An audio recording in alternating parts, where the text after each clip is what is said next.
Maybe not. Well, if we get to Trammell's tonight, we'll just take it.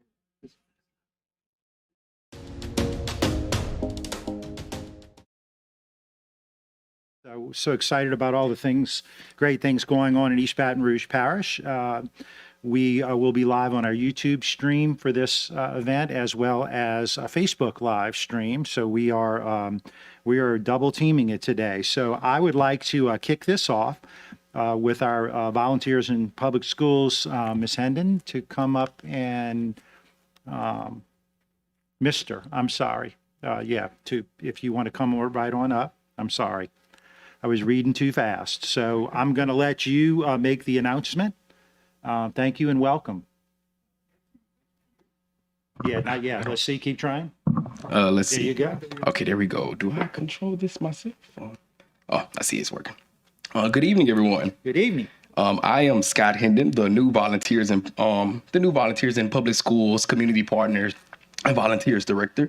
VIPS is excited about this new school year and the partnerships we look to develop between our community and our schools through the entire district. I am pleased to present a newly established partnership with Chase Bank. We recognize there is a great need for financial knowledge in our community, knowing that one out of every 4 Baton Rouge citizens live in poverty. Gaining knowledge of what it takes to be a homeowner, how to properly save and invest money can empower many of our families. Through Chase's racial equity commitment, Marlise Sanders, the community manager, is improving financial health, starting with our youngest minds. Oops. This summer, Mrs. Sanders introduced the Money Smarts program to the students of Park Forest Elementary School. This program taught the students the importance of saving, building credit, and they were even gifted piggy banks to encourage saving. This school year, Chase Bank is introducing financial literacy to every high school in the East Baton Rouge Parish School District. This allows our high school students to learn tools to accomplish true financial freedom. And again, I introduce you to Miss Marlise Sanders. Thank you. Hello, everyone, and thank you so much for the opportunity to be here.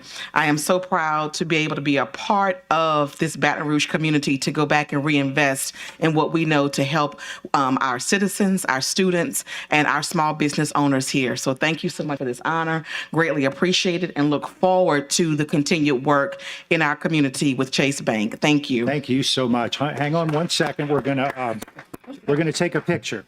Yes.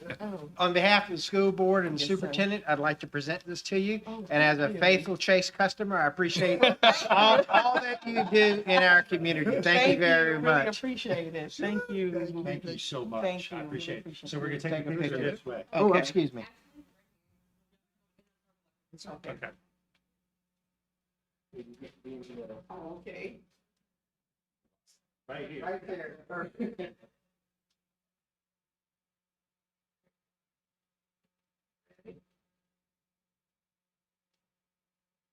One, two, three. Good stuff. Thank you. Thank you. Thank you. Thank you. Thank you very much. Thank you so much. Appreciate it. Good to see you.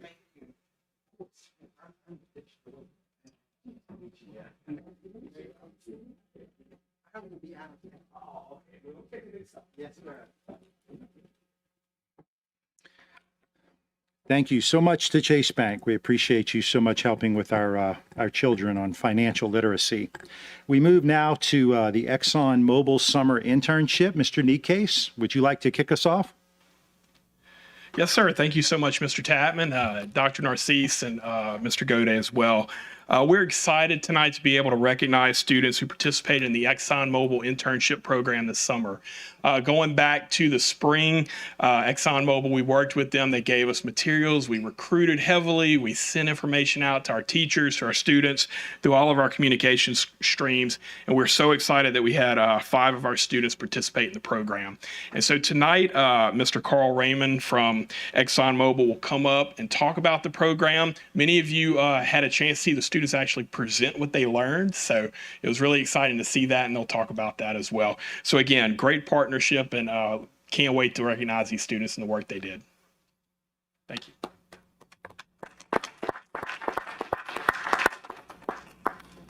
So good evening to everyone. Good evening. My name is Carl Raymond. I'm the mechanical development coordinator for the Baton Rouge complex. I was also the 2022 mechanical high school internship director. So I had a part in, the move in setting this up. So first of all, I would like to thank the school board for your service and your continued support. I also like to give a special thanks to Mr. Tapman, Mr. Gode, for your presence at our closing ceremony. It really solidified and showed that this is a partnership, and without you guys, this wouldn't happen. So we thank you for that.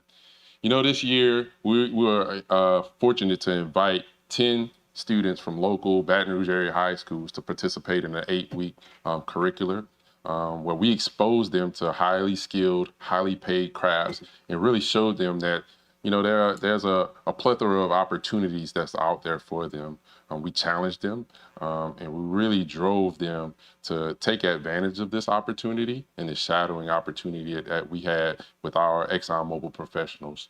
So our hope and our goal in this program is to show that we're committed and we're dedicated to workforce development in the Baton Rouge area. And we really are invested in our local community and the kids that come from that community. So with that being said, I would like to thank the kids and the families for their dedication, their participation, their interest. Without them, this is not possible. And we're really excited to see how they capitalize on the lessons that they learned from this opportunity. So thank you to all, and we appreciate your efforts. Great.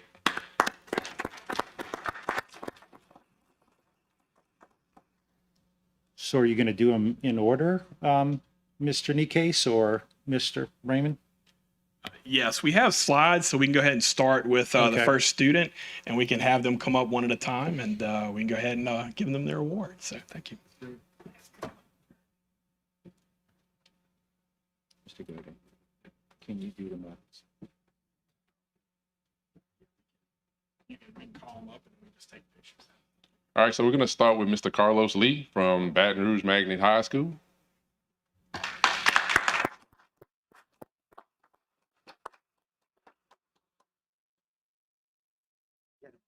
After you take pictures, you can get them all up. But you want them individual. Yeah, let them take individual pictures. Okay, we got time. Thank you very much for your efforts. Contributions to the school board and the superintendent. Thank you very much. Okay. Get back over here, take a picture. Good to see you again. Good to see you again. Good to see you. Step back and take a picture. Good looking from you. I need to get on you. Y'all come together again.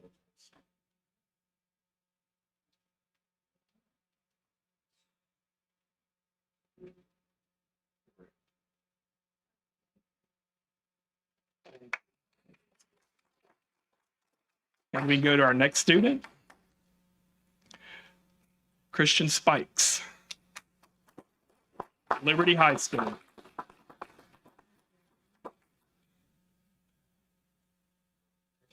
Give you this. Word to the superintendent for all the hard work.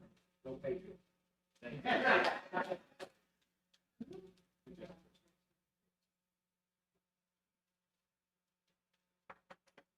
Everybody should stay.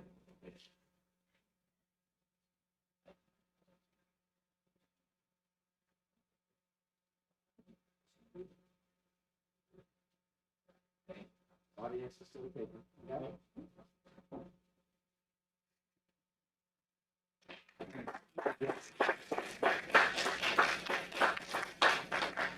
All right, and our next student is Gabrielle Spears, Estruma High School. There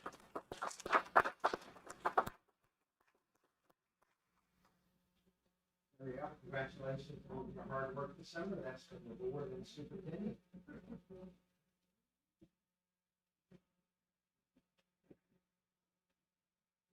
So come toward me a little bit. A little bit more since we got it in there.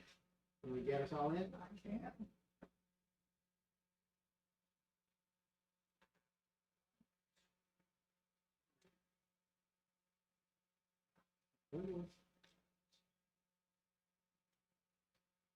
Great, thank you. All right, and our next student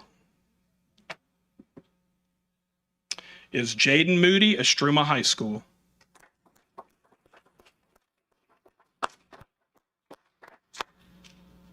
Jaden, congratulations on all of your hard work this summer.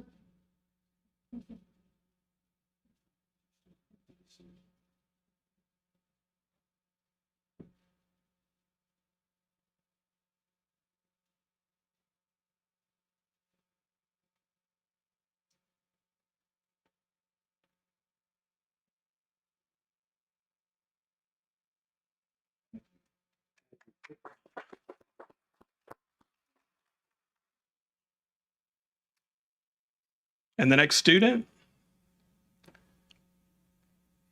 is Johnny Williams from Scotlandville Magnet High School. I do not think they could be here tonight. So again, recognizing them, and we'll get their award to them.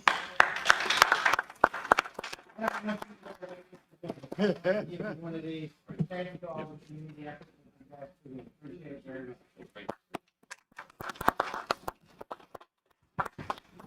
Yeah, I'd just like to make a comment. Mr. Godet and I had an opportunity to go and watch these incredible young people talk about their experiences at ExxonMobil. You could see how that hands-on experience and that interaction with adults and role models impacted them. They were highly motivated. Every one of your presentations were fantastic, and it's not just because you're with EBR. It's because they were, and I'm inspired by your energy and the things that you're going to do in your life. Having that sort of real life experience is going to change your world, and that's what we want to do. And instead of there being 5 today, we want to make sure that next time there's 50 or 500. So I want to thank Mr. Raymond for his work and leading this program. Mr. Raymond, thank you so much. And I want to thank Mr. Nikase for all the work that he did on it. So thank you all so much. Mr. Godet. Yes, I just want to echo President Tapman's words. It was a pleasure to be able to watch the presentations. As an engineer myself, I never had the opportunity to do that as a high school student before I chose the engineering profession. I think if I had, I'd have been even more certain of my choice. But it was great to watch all the people doing that. And while I have the microphone, I'm going to put in a shameless plug here. Yesterday or day before yesterday, we attended the first annual, and I'm going to say that, first annual match day for East Baton Rouge Parish with our senior internship program. We had approximately 150 student interns matched up with employers, government entities, nonprofits, and whatever, where they will be taking paid internship roles coming into the rest of this year in their senior year. And that's been a great success. I have high hopes for Mr. Nikase and his team that have done all of that. And also our goal next year is to have over 1,000 interns.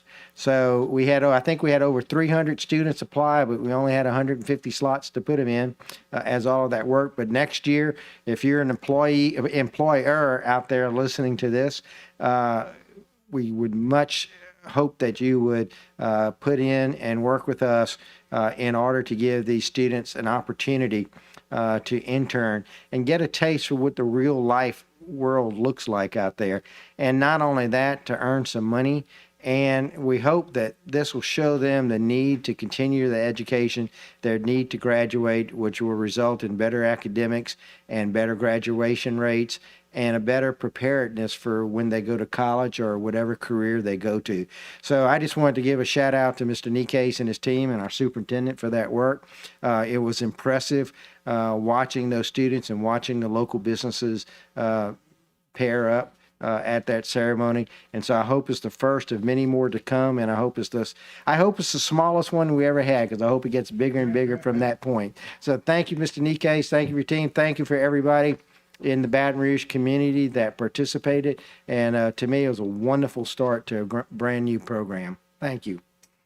If I could just add to that, Board Member Godet and President Tapman, when I came on board as superintendent of the school district, one of the tasks that you guys had, as well as board members, was to make sure that we're creating a workforce approach.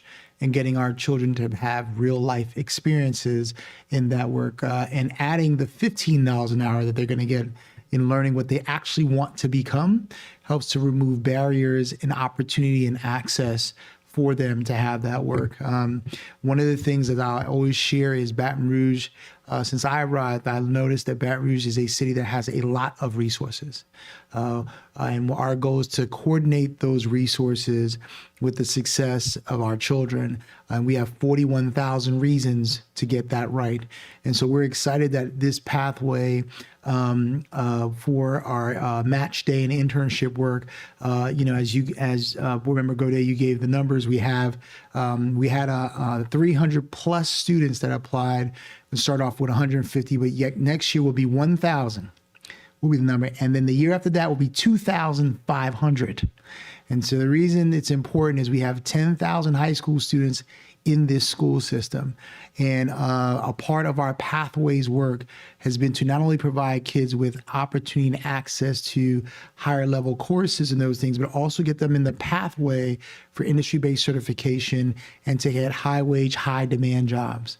And it feels good as a superintendent to be a part of a community that wants to aggressively do this work as the charge the board gave me when you hired me to do that. And I'm just glad that we're going to continue to elevate that work to accelerate the work for kids, save parents money, and more importantly, get our children in a pathway that we know will give them early access in life.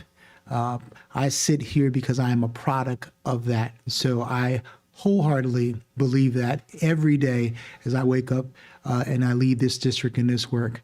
And I'm just excited that we're delivering on our promise that we said we are. And I also want to give kudos to Exxon, who has set the trend on this years ago before any of us arrived here, as this city has been built a lot on the work that you guys have done, but also credit all of the other business partners who have helped to make this possible.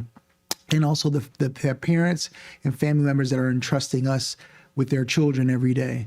We cannot do this work in isolation, and we cannot do this work without doing it as a village and a community. And we appreciate that work. And so I just wanted to express my gratitude as we continue to make our school district one of the best urban school districts in the United States. Thank you. Thank you all so much. We will break now until our regularly scheduled board meeting at 5 o'clock. Thank you all for being here. Thank you.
let the viewing audience and those of you who are present in the room know that we are awaiting a quorum. Once we have a quorum, we will start the meeting. Thank you.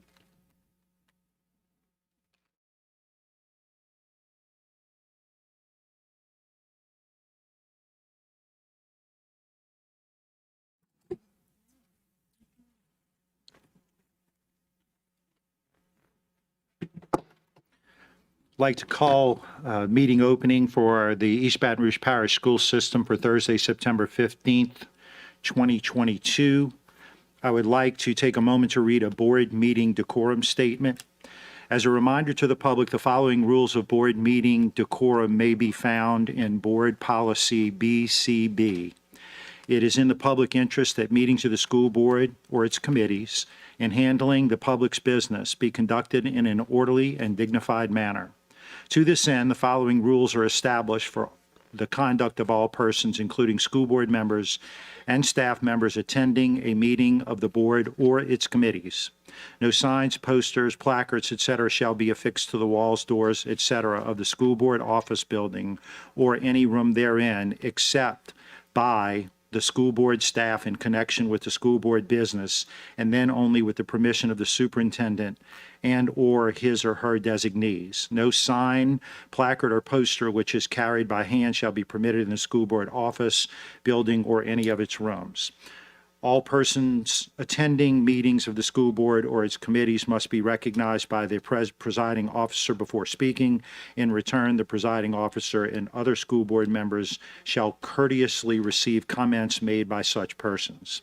Personal attacks and references to personal and confidential information of others are not allowed. Any person who fails or refuses to obey the rulings and the direction of the presiding officer or otherwise disrupts the meeting in any manner shall be requested by the presiding officer to leave the meeting room for the remainder of that meeting.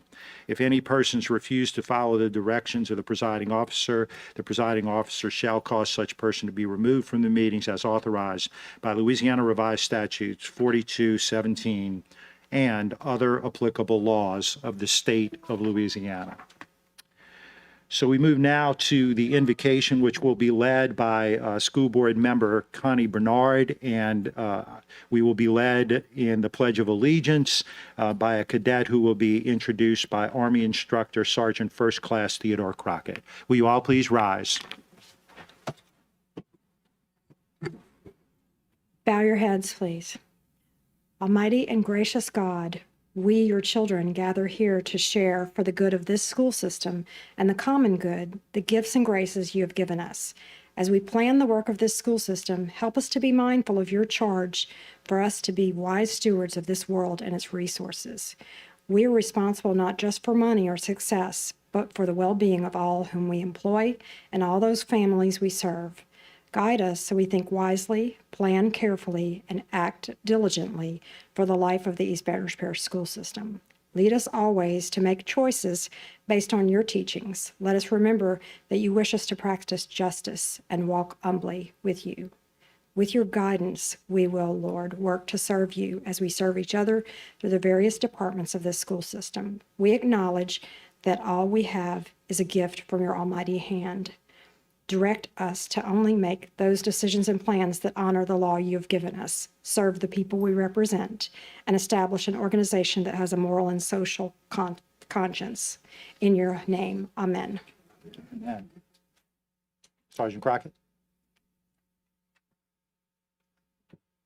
Good evening, Good evening. President, Mr. Tapman, school board members, Dr. Nassis, citizens, friends of East Baton Rouge Parish. I am Sergeant First Class Theodore Crockett, Army instructor at Scotlandville Manning High School, where I have the privilege of teaching 150 freshman cadets out of 240 program. And I have the privilege of serving with the awesome leadership of Mr. Principal, Mr. Paul Jackson at Scotlandville High School. From the words of Mr. Jackson, we are Scotland strong, Ville proud. It is my distinct pleasure to introduce last year's JRTC Freshman of the Year, Cadet Second Lieutenant Triana Blue. She's the daughter of Mr. Gregory and Ms. Christina Reed of Baton Rouge. In JRTC, she is the S4 supply officer and responsible for maintenance, security, record keeping, issue, and turning of all JRTC property. She is also the member of the archery team and color guard. Her goals are to graduate top of her class with honors and become a future trauma nurse. Ladies and gentlemen, Miss Second Lieutenant Triana Blue.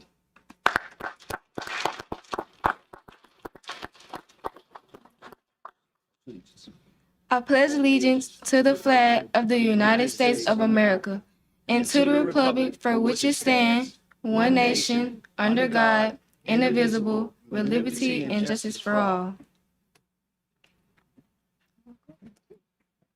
Thank you, Mr. Goody. On behalf of the superintendent and the board, I'd like to present you with this medal and thank you for your service and thank you for coming out here and helping us today. Oh, there, I didn't. Would you like to take a picture? We could get Mr. Jackson in that picture.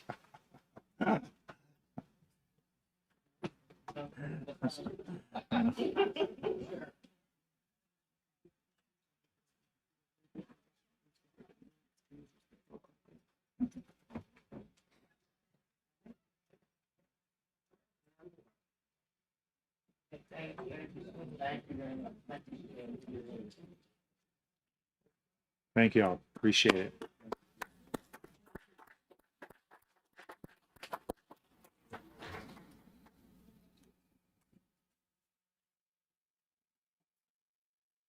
We are having a few little technical difficulties with the computer, so we will, we ready for a roll call? Okay, well, Madam Secretary, please call the roll. District 9, President Tapman. Present? District 4, Vice President Collins. District 1, Mr. Blue. Here. District 2, Mr. Lannis. District 3, Mr. Howard. District 5, Ms. Ware Jackson. Present. District 6, Ms. Dyson. District 7, Mr. Goday. Present. District 8, Ms. Bernard. Present. We have a quorum. We will move now to the approval of the minutes, item B1, approval of the school board minutes of the August 18th, 2022 regular board meeting and the September 8th, 2022 committee of the whole meeting as published in the official journal. Do I have a motion? Moved by Mr. Goday, seconded by Ms. Bernard. Seeing no questions or comments from the board, are there any comments from the audience on the minutes? Seeing none, back to the board. I believe we're going to have to do a roll call vote. We will do a roll call vote. District 1, Mr. Blue. Yes. District 5, Ms. Ware Jackson. Yes. District 7, Mr. Goday. Yes. District 8, Ms. Bernard. Yes. District 9, President Tapman. Yes, Motion carries. the minutes are approved. We will now move to item C1, monthly finance. These are for information only, my monthly financial report. Number 1, personnel changes. C2, Ms. Ware Jackson. Thank you, President Tapman. Last time I'd asked about, whether we were looking at any indications as to why we are having such turnover. I see a lot of turnover, a lot of moving around, and I had a letter that's very complimentary of the district that I'd like to share real quick from an employee that's won national awards through the district, and but has moved on. And she says, "Dear Dr. Narcisse and members of the board, first I'd like to thank the Fine Arts and HR departments. Their efforts made me feel valued, and I'm grateful for everything they did. I am a nationally recognized, award-winning, and published arts educator, one of only 75 in the nation, and the only one in EBR trained in arts leadership by Crayola and the NAEA. I could not have accomplished any of this without the experiences given to me by this district. For that, I am forever grateful. For classroom teachers in EBR, there is still very little opportunity for upward mobility. There are limited non-admin leadership positions. Those that exist are usually unpaid and overworked. Promotions often come in title only. Even growth through higher ed is limited for arts educators. There are no arts education programs in Baton Rouge and no financial assistance or aid for arts educators who seek it. Both of these facts are contributing to the loss of art teachers and the inability to attract new ones. We feel we have been controlled, bullied, and threatened into compliance. I was just one on a long transfer request list who was willing to relocate when 230 of my colleagues were moved against their wishes. A lack of respect from those in both district and school site leadership has made the job unattainable. There is no collaboration, no trust in educators or valuing of our expertise, experience, and time. Unmanageable class sizes, unreasonable expectations, and excessive responsibilities make our jobs impossible. Work-life balance is non-existent. We have been set up to fail. Any arts education is my passion. The EBR Fine Arts Department is the strongest part of this district. It is filled with talented and dedicated people whom I respect and love. I cannot express in words how hard it was to walk away from those colleagues or the loss I feel for the work I've built here and what could have been. It is my dream to enhance arts education, but working for EBR these past 3 years has been a death by 1,000 cuts. I made every attempt to stay. I really did. Unfortunately, the combination of what's described in this letter and the lack of competitive pay has left me no choice. It is my hope in writing this that the board will listen and be brave enough to call for fundamental changes. Teacher recruitment is important, but teacher retention will make or break this district in the long run. P.S. This is a little odd. I guess Dr. Narcisse won't be bringing any cake to my classroom. I'm not sure about the cake comment, but I think this sort of gives us a little insight into some of the things that we might be able to help with as we try to recruit more teachers back into the district and retain those that we have. Thank you. Any other questions or comments on monthly financial report or personnel changes? We also have public records request monthly report, item C3. Seeing no comments or questions from the board, we'll move now to item D1, update from the superintendent. Thank you, President Tapman.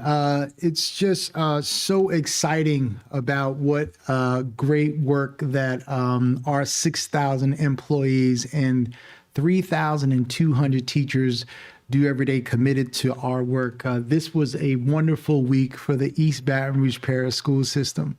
The excitement has been that we've, as a district, have moved towards putting children first and everything second. We appreciate, as we've told many of our staff, about the great things that are going on, and also we are very appreciative about all of the staffing teams across schools around their commitment to ensuring that the children of East Baton Rouge Parish have access and opportunity across this district. This actually yesterday was our internship match day. We had the privilege of matching over up to 150 seniors with companies across the system. And those seniors would be paid $15 an hour to do internships with major companies that are there. And we should give that a hand to the companies that are letting those kids have those practices. As you saw in the recognition, groups like ExxonMobil, Lemoyne, Fusion Architect, Baton Rouge General, Ochsner, Our Lady of Lake. We had so many companies, and I'm always fearful to name companies because you don't want to miss anybody, because we're going to be asking them again the following year. One of the major goals we had was not only to give children internships so they can learn within their profession, but to expand that every single year. This year, we piloted 150 students. Next year, our goal is to have 1,000 students that have internships across this city, and not only getting credit for their high school experience, but also getting paid simultaneously at $15 an hour. And year 3, we plan to have 2,500 students doing that. Let's give that a hand, because we need to be celebrating children doing well and making sure that children are first in our work. I wanted to recognize just a few more things. Hispanic Heritage Month. As many of you know, we are a school system that have many different cultures and many different folks in it. Today is the beginning of Hispanic Heritage Month, which is observed from September 15th to October 15th. During this time, we celebrate the history, culture, and contributions of Americans whose ancestors came from places such as Spain, Mexico, the Caribbean, and Central and South America. Please stay connected to all of our social media channels and the district websites for updates on how we'll be celebrating this month. One of our major goals has been to celebrate all the cultures that we have in our school system. No matter where you are, what nationality you are, whether you're male or female, whatever your context, it's important that you have a place in this school system, and we celebrate as a community, because that is what makes our school system and our community much stronger with its diversity, and we're excited about that. We also, this evening, we are joined by representatives of LDOE and Empower Schools, who are here to share with you information about the Reimagine Grant and the support that's being provided to the school district as we plan to implement the projects that have been approved by the state for school system innovation. As many of you know, we applied for a grant, which was very competitive with LDOE, and I think I just saw Max walk in here as well. We've been partnering with LDOE in a lot of many initiatives and collaborating a lot of our work together. And due to us competing for this grant, we were awarded to work with Empower Schools to be able to take some of our most successful programs and replicate them to provide even more opportunity. So I'm going to ask for Ms. Casey Lawrence from Empower Schools and Dr. Bedley from our federal programs to come up just to quickly and briefly share with the board some of this work.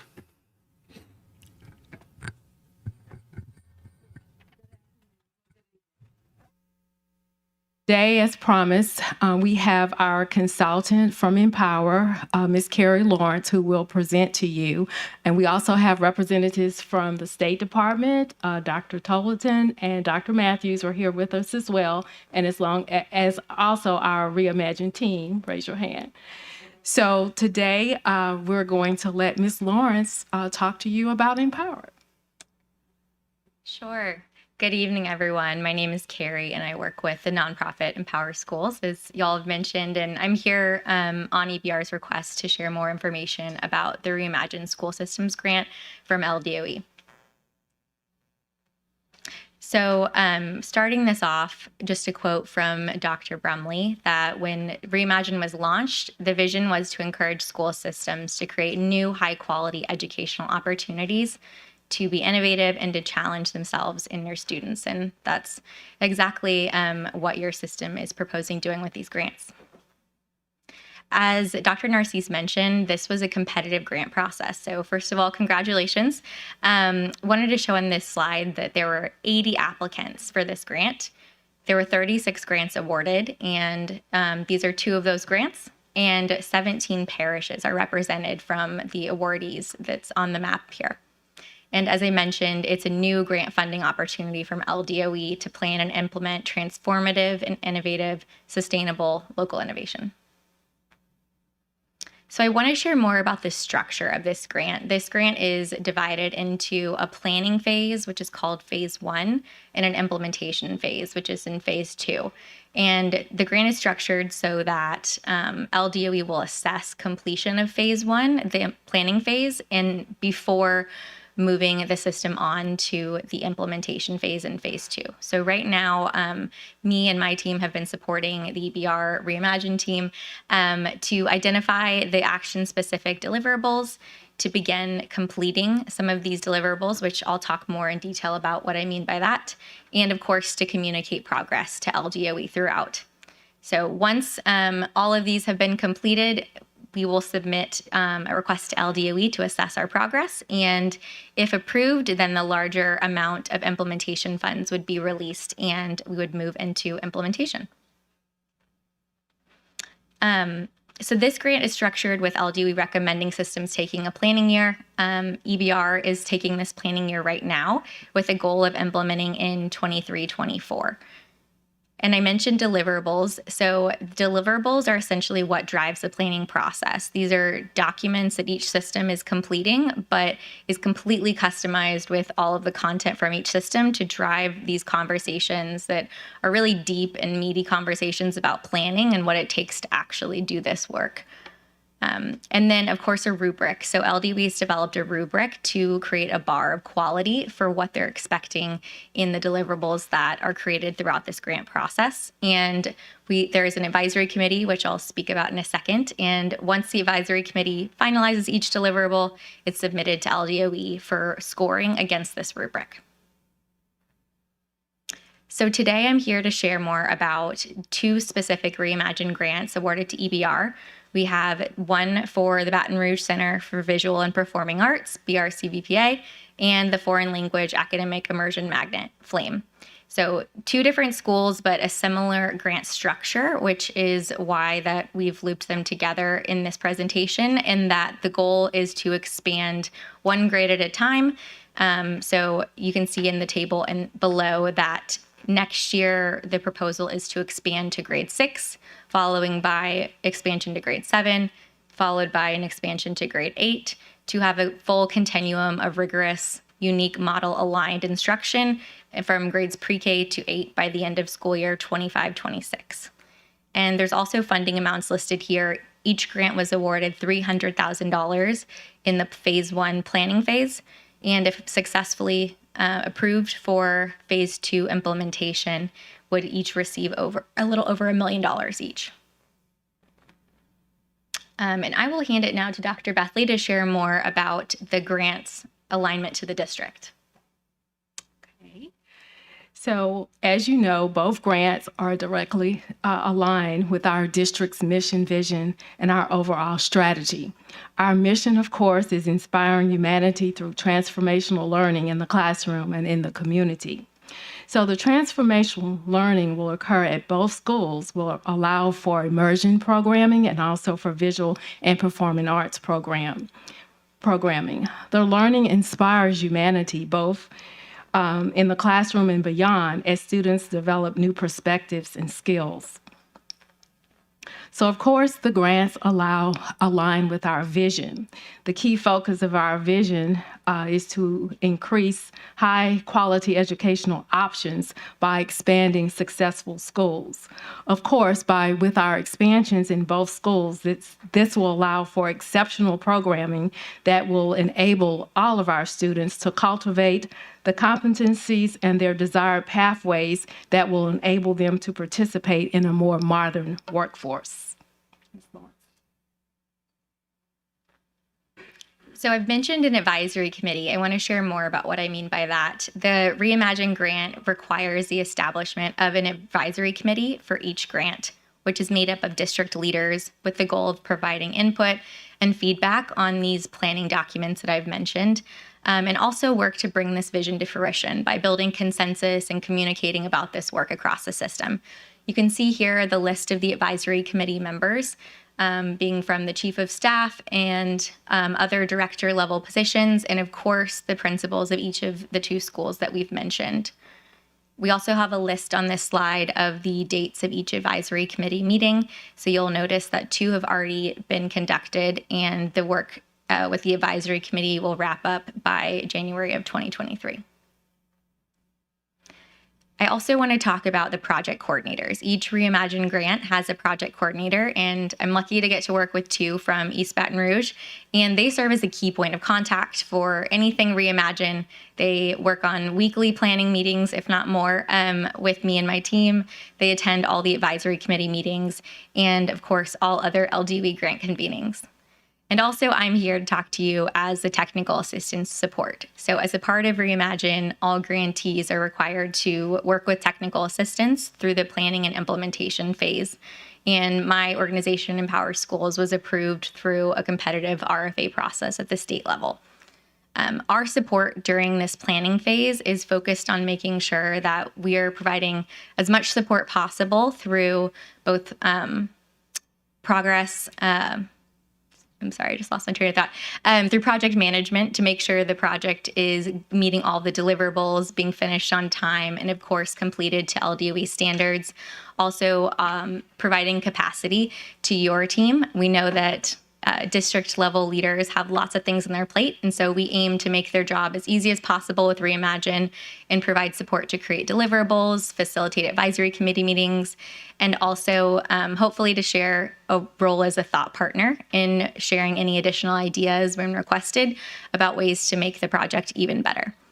So of course, we want to make sure that all of the grant requirements are met and that we can support EBR to develop really exceptional plans to serve kids well.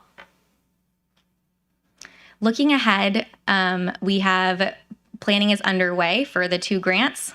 The advisory committee meeting has met twice, and all 5 out of 13 of the deliverables for planning have been completed. We anticipate conducting the final advisory committee meeting in January with a projected completion of March 2023 for the planning phase, with an estimated April approval by LDOE and release of those larger implementation funds to enable EBR with Empower support to begin phase 2 implementation phase next May through the end of the Reimagine grant term, which is through September of 2024. To give you a better sense of what we mean when we say deliverables, I also included this table here, which you can see in the first column is a list of all the types of documents that grantees are working through, from aligning on a mission and vision to getting really detailed on a budget and sustainability plan.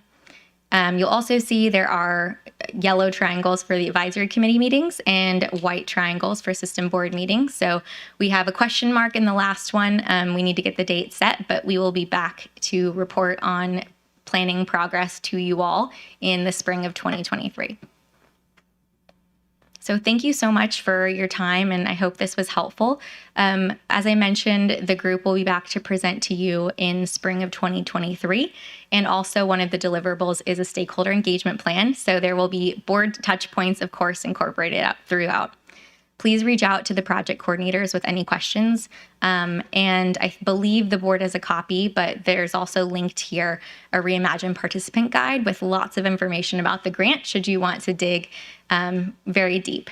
But I'll stop now and open it up for questions. And we also have our LDOE representatives here with any LDOE focused questions. Thank you, Ms. Morris. Vice President Collins. This actually is more geared towards staff, EBR district staff. I raised concern about 6, 7, and 8 at Baton Rouge Flame impacting Westdale middle programming. And it slipped my mind in the moment to raise concern about 6, 7, and 8 expansion potentially being detrimental to McKinley Middle, which has this programming already. And we had concern about this. We've had conversation about expanding 6, 7, and 8 grades with this same kind of programming that is at BRCVPA and McKinley when we had our discussion and approved and voted for 6, 7, and 8 grade expansion at Forest Heights. I have not heard any discussion, seen any presentation to help alleviate concern that we are not going to have a negative impact on a whole school site at McKinley Middle if we expand over at BRCVPA. It is amazing programming. Okay, yes, people want it, but we already expanded in that type of programming when we said, yes, let's spend tax plan dollars to move forward at those students at Forest Heights Elementary, continuing past 5th grade and doing 6, 7, and 8th grade. That is going to pull, or probably has already begun pulling, from McKinley. And now we saying, I don't know, it's just all of a sudden not going to have an impact on a school that is dedicated specifically to this.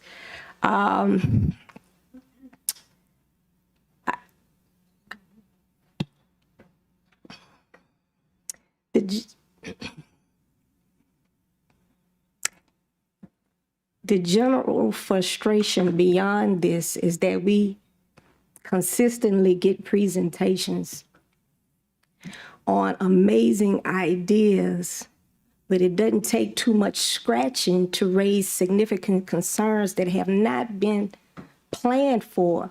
Just like with Flame, there needs to be some expansion at Flame. And I personally believe it can be done without harming Westdale, but ain't no plans and no strategy been thought through to address it. I don't know how you can mitigate harm to McKinley Middle.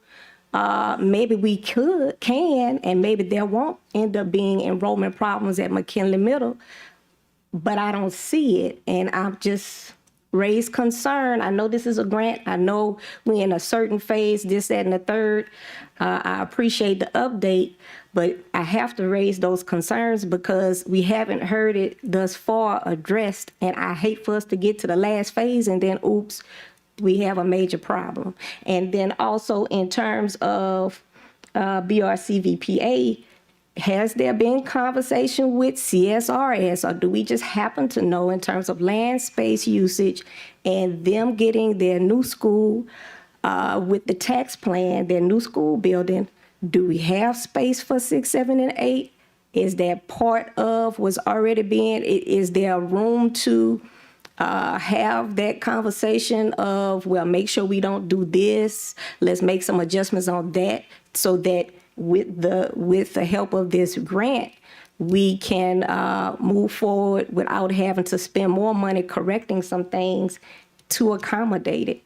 And so I just wanted to put that on the record that we really have to be careful not to cause harm to our students.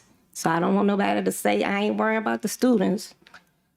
The students in the buildings receiving those programs. Thank you. Sorry, if Ms. Lawrence, since the board's making comments, Of course. you can go ahead and have a Okay. seat. Thank you. Thank you, Vice President Collins. Ms. Ware Jackson. Thank you, Mr. Tapman. Ms. Collins made some of the comments that I wanted to bring to your attention, but on top of that, I want to remind us of our lack of a broader plan for the district and how we may be moving forward in one area without that plan. I wanted to ask also, what's the date for the rebuild to begin on BRCVPA? And if we're looking to expand upward with a higher grade level, do we have space for that? But also, if this grant was brought to us to look at the demand that some of these schools some of our schools have, And these two are some of our most highly demanded schools. But we see that the waiting lists are for existing classes. Have we thought about expanding outward, broader, increasing the number of classrooms for existing grades so that we can fill the demand that's coming in? Every year we have a waiting list for just about every grade that exists there. And by doing that, we would not impact the programming at any of the middle schools that are already offering the same types of programming. And I know that at least at one of these schools, the leadership they're not as aware of everything that we're speaking of as we say that they are. And without community input on any of these ideas, we may be running forward because we have some dollars to do some things that we might need to think a little bit more about. So I would really ask that you would take a look at what those waiting lists really look like, because I know there's lots of demand. There's people waiting to get in, especially BR, CVPA, for those existing grades. And if we went wide instead of higher, we may fill that bill a whole lot faster. Because if you go higher, you're still going to have the demand for the classroom space for the grades that exist now. So thank you for considering those things. Thank you, Ms. Ware Jackson. Mr. Lannis. Thank you, President Tadman. I just wanted to make a quick clarifying point because I heard Forest Heights expansion being brought up. And the clarifying point is that the middle school is not going to be a designated magnet. That was specifically a part of the conversation that we initially started. The middle school at Forest Heights is going to be a portfolio school. And the reason being is because we want to allow access for students that actually live inside of that community. Forest Heights in its beginning stages was never designed to be a designated magnet school. And since such, we have taken that community component away from what the school was potentially created to be used for.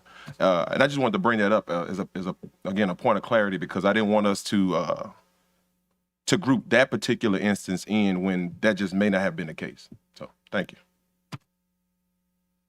Thank you, Mr. Lannis. Ms. Bernard.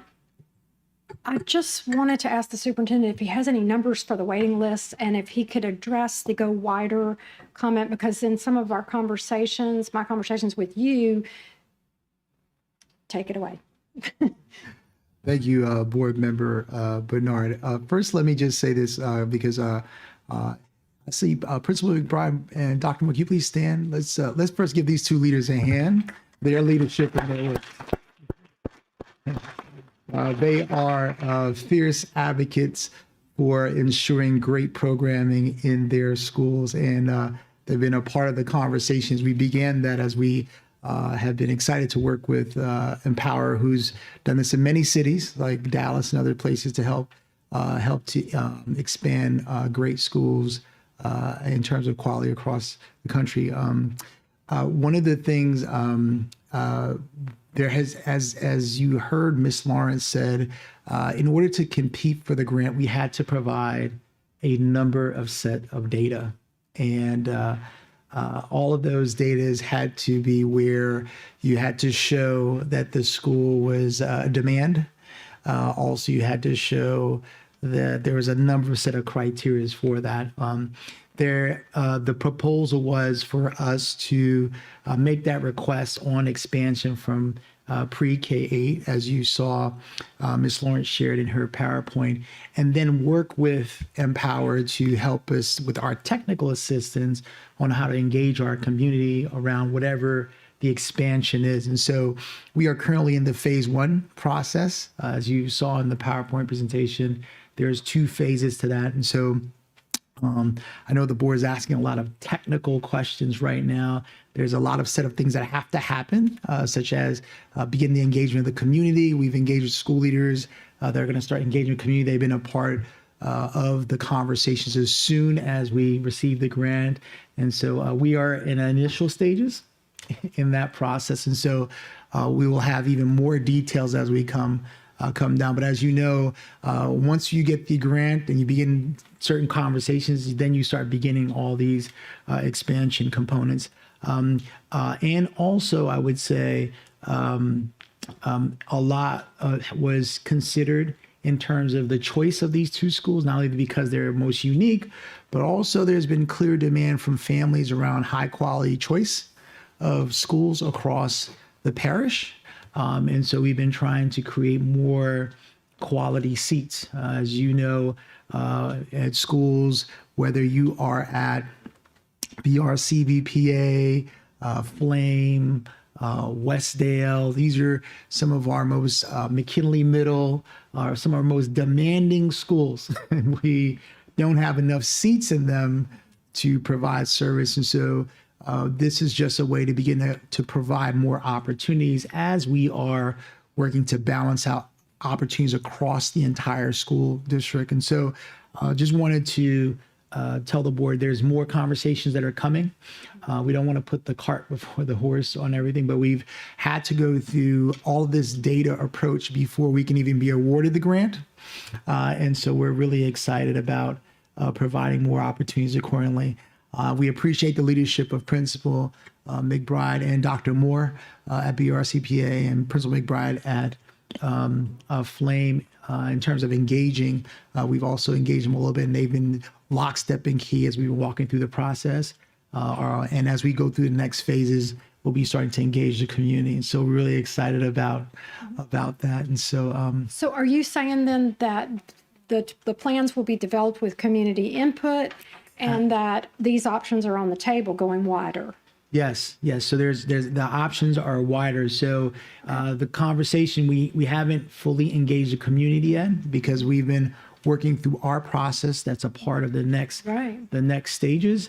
And so to give you specifics on which grade, if we're going to expand here or do that, we're just not at that stage yet. I understand. Well, thank you for addressing that. I really appreciate it. Can I have a moment of personal privilege, Mr. Chapman? I would like to recognize the esteemed member of the 19th JDC, Judge Don Johnson, who is sitting in the front row. And thank you for your service, Judge, Your Honor. Thank you. Thank you, Ms. Bernard. Vice President Collins. My name was in the queue because I dropped the ball when I first had the mic because my nerves was bad. I was supposed to recognize Judge Johnson, and kind of I appreciate you for picking up the ball on my behalf. Look, for another quick another quick point of clarity. What's approved? We applied for what? Because the superintendent just mentioned that we have some things to plan, and I understand that. But then we applied for what? So that we focus on specifically what in this moment. Are we specifically supposed to be focusing on 6, 7, and 8 expansion right now at those two school sites? Is that what we applied for and that's what we approved to move forward with? Yes, ma'am. We applied to have innovative programs and to expand our pre-K programs and also to move up a grade level, 6, 7, and 8 year. Like the first year would be 6th grade, second year, 7th grade, and then like that. So then we are in this moment based on what was approved and no amendments applied for and all that kind of thing. In this moment, we are moving forward with preparing to expand 6th, 7th, and 8th grade at BRCVPA and Flame. Yes, ma'am. And pre-K. Okay. Very good. Thank you. Thank you, Vice President Collins. We are back to your report, Superintendent. Yes, and just one final component we have. For my last update, I wanted to invite up just briefly the Achieve 3000 team to just come up and just present just a few slides of an overview of the academic component for children. As the board shared, as we discussed, it was important that in order for us to be able to keep, we wanted to keep children first, was to look at the benchmark assessments that our children take quarterly. As you know, we had ANET ELA, ANET Math, DIBBLES for K2 Achieve 3000, and our Dreambox for mathematics. So we wanted to allow each of those teams to provide a report as students are taking their diagnostic, and this would be very brief. Thank you. President Hartman, Madam Vice President Collins, distinguished board members, and Superintendent Dr. Narcisse.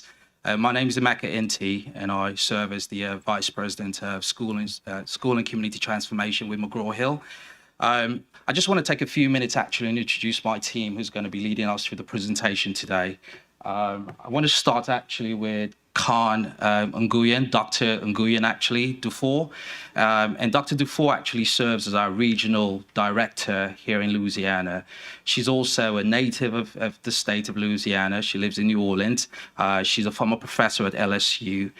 And then next I want to introduce Tiffany Glasper. Tiffany serves as our regional VP of customer advocacy, and it's really focused around the team of customer advocates that work with all our school partners around the country. And she has a small group that's dedicated to the work that we're doing at East Baton Rouge as well. And she's going to be presenting as well. And then last but not the least, I want to introduce you to Dr. Courtney Brown.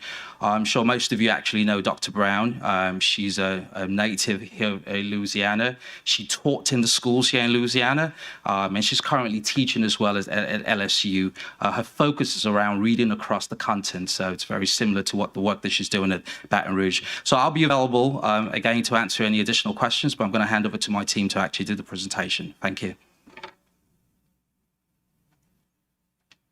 Good evening, everyone. We are excited and delighted to be here with you today to kind of share with you some information about the dynamic duo of digital literacy platforms, both evidence-based, and that is nothing other than Smarty Ants and Achieve 3000 literacy. And so then Smarty Ants is primarily designed for students in pre-K through second grades, and it is a multi-sensory customized learning pathway for students that moves them from learning to read to then reading to learn. And then Achieve 3000 literacy is primarily for students in 3 through 12th grades, and it provides differentiated reading instruction for students, complex text on their just right reading level. And included within that platform, for your knowledge, is also Word Studio, which provides foundational learning skills for students in secondary school, in addition to the Writing Center, in addition to the Career Center, which makes a tangible connection for us between Lexile, which could, for students, be a very elusive term, evasive term. It connects that to what they want to be when they grow up, in addition to several different collections to include a whole lot of information and test prep inside of the platform already included for you. And then here are a few quick facts about what we actually did last year when we are on campuses. I want to point out to you that hundreds of thousands of lessons were completed last year. And of your campuses, 47 of them exceeded expected Lexile growth. Overall, we had Lexile gains of 90. And we're going to talk about that a little bit later when we dig into the data. So how did we do this? Last year, in particular, we aligned our implementation with your already existing strategic alignment plan, specifically in the areas of cornerstones 1, 2, and 4. And so where student achievement was concerned, we approached a district-wide literacy approach by providing alignments to social studies and English teachers to assist them in integrating very smoothly Achieve 3000 into their already existing curriculum. That way, it didn't feel like something else that they had to do.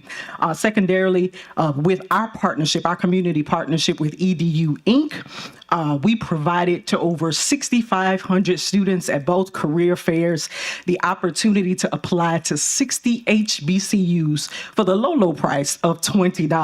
And then finally, most of the meat of the work that we did last year was on campuses, not just training teachers, not just training principals, not just having leadership meetings, but side by side with teachers, modeling in the classroom for them.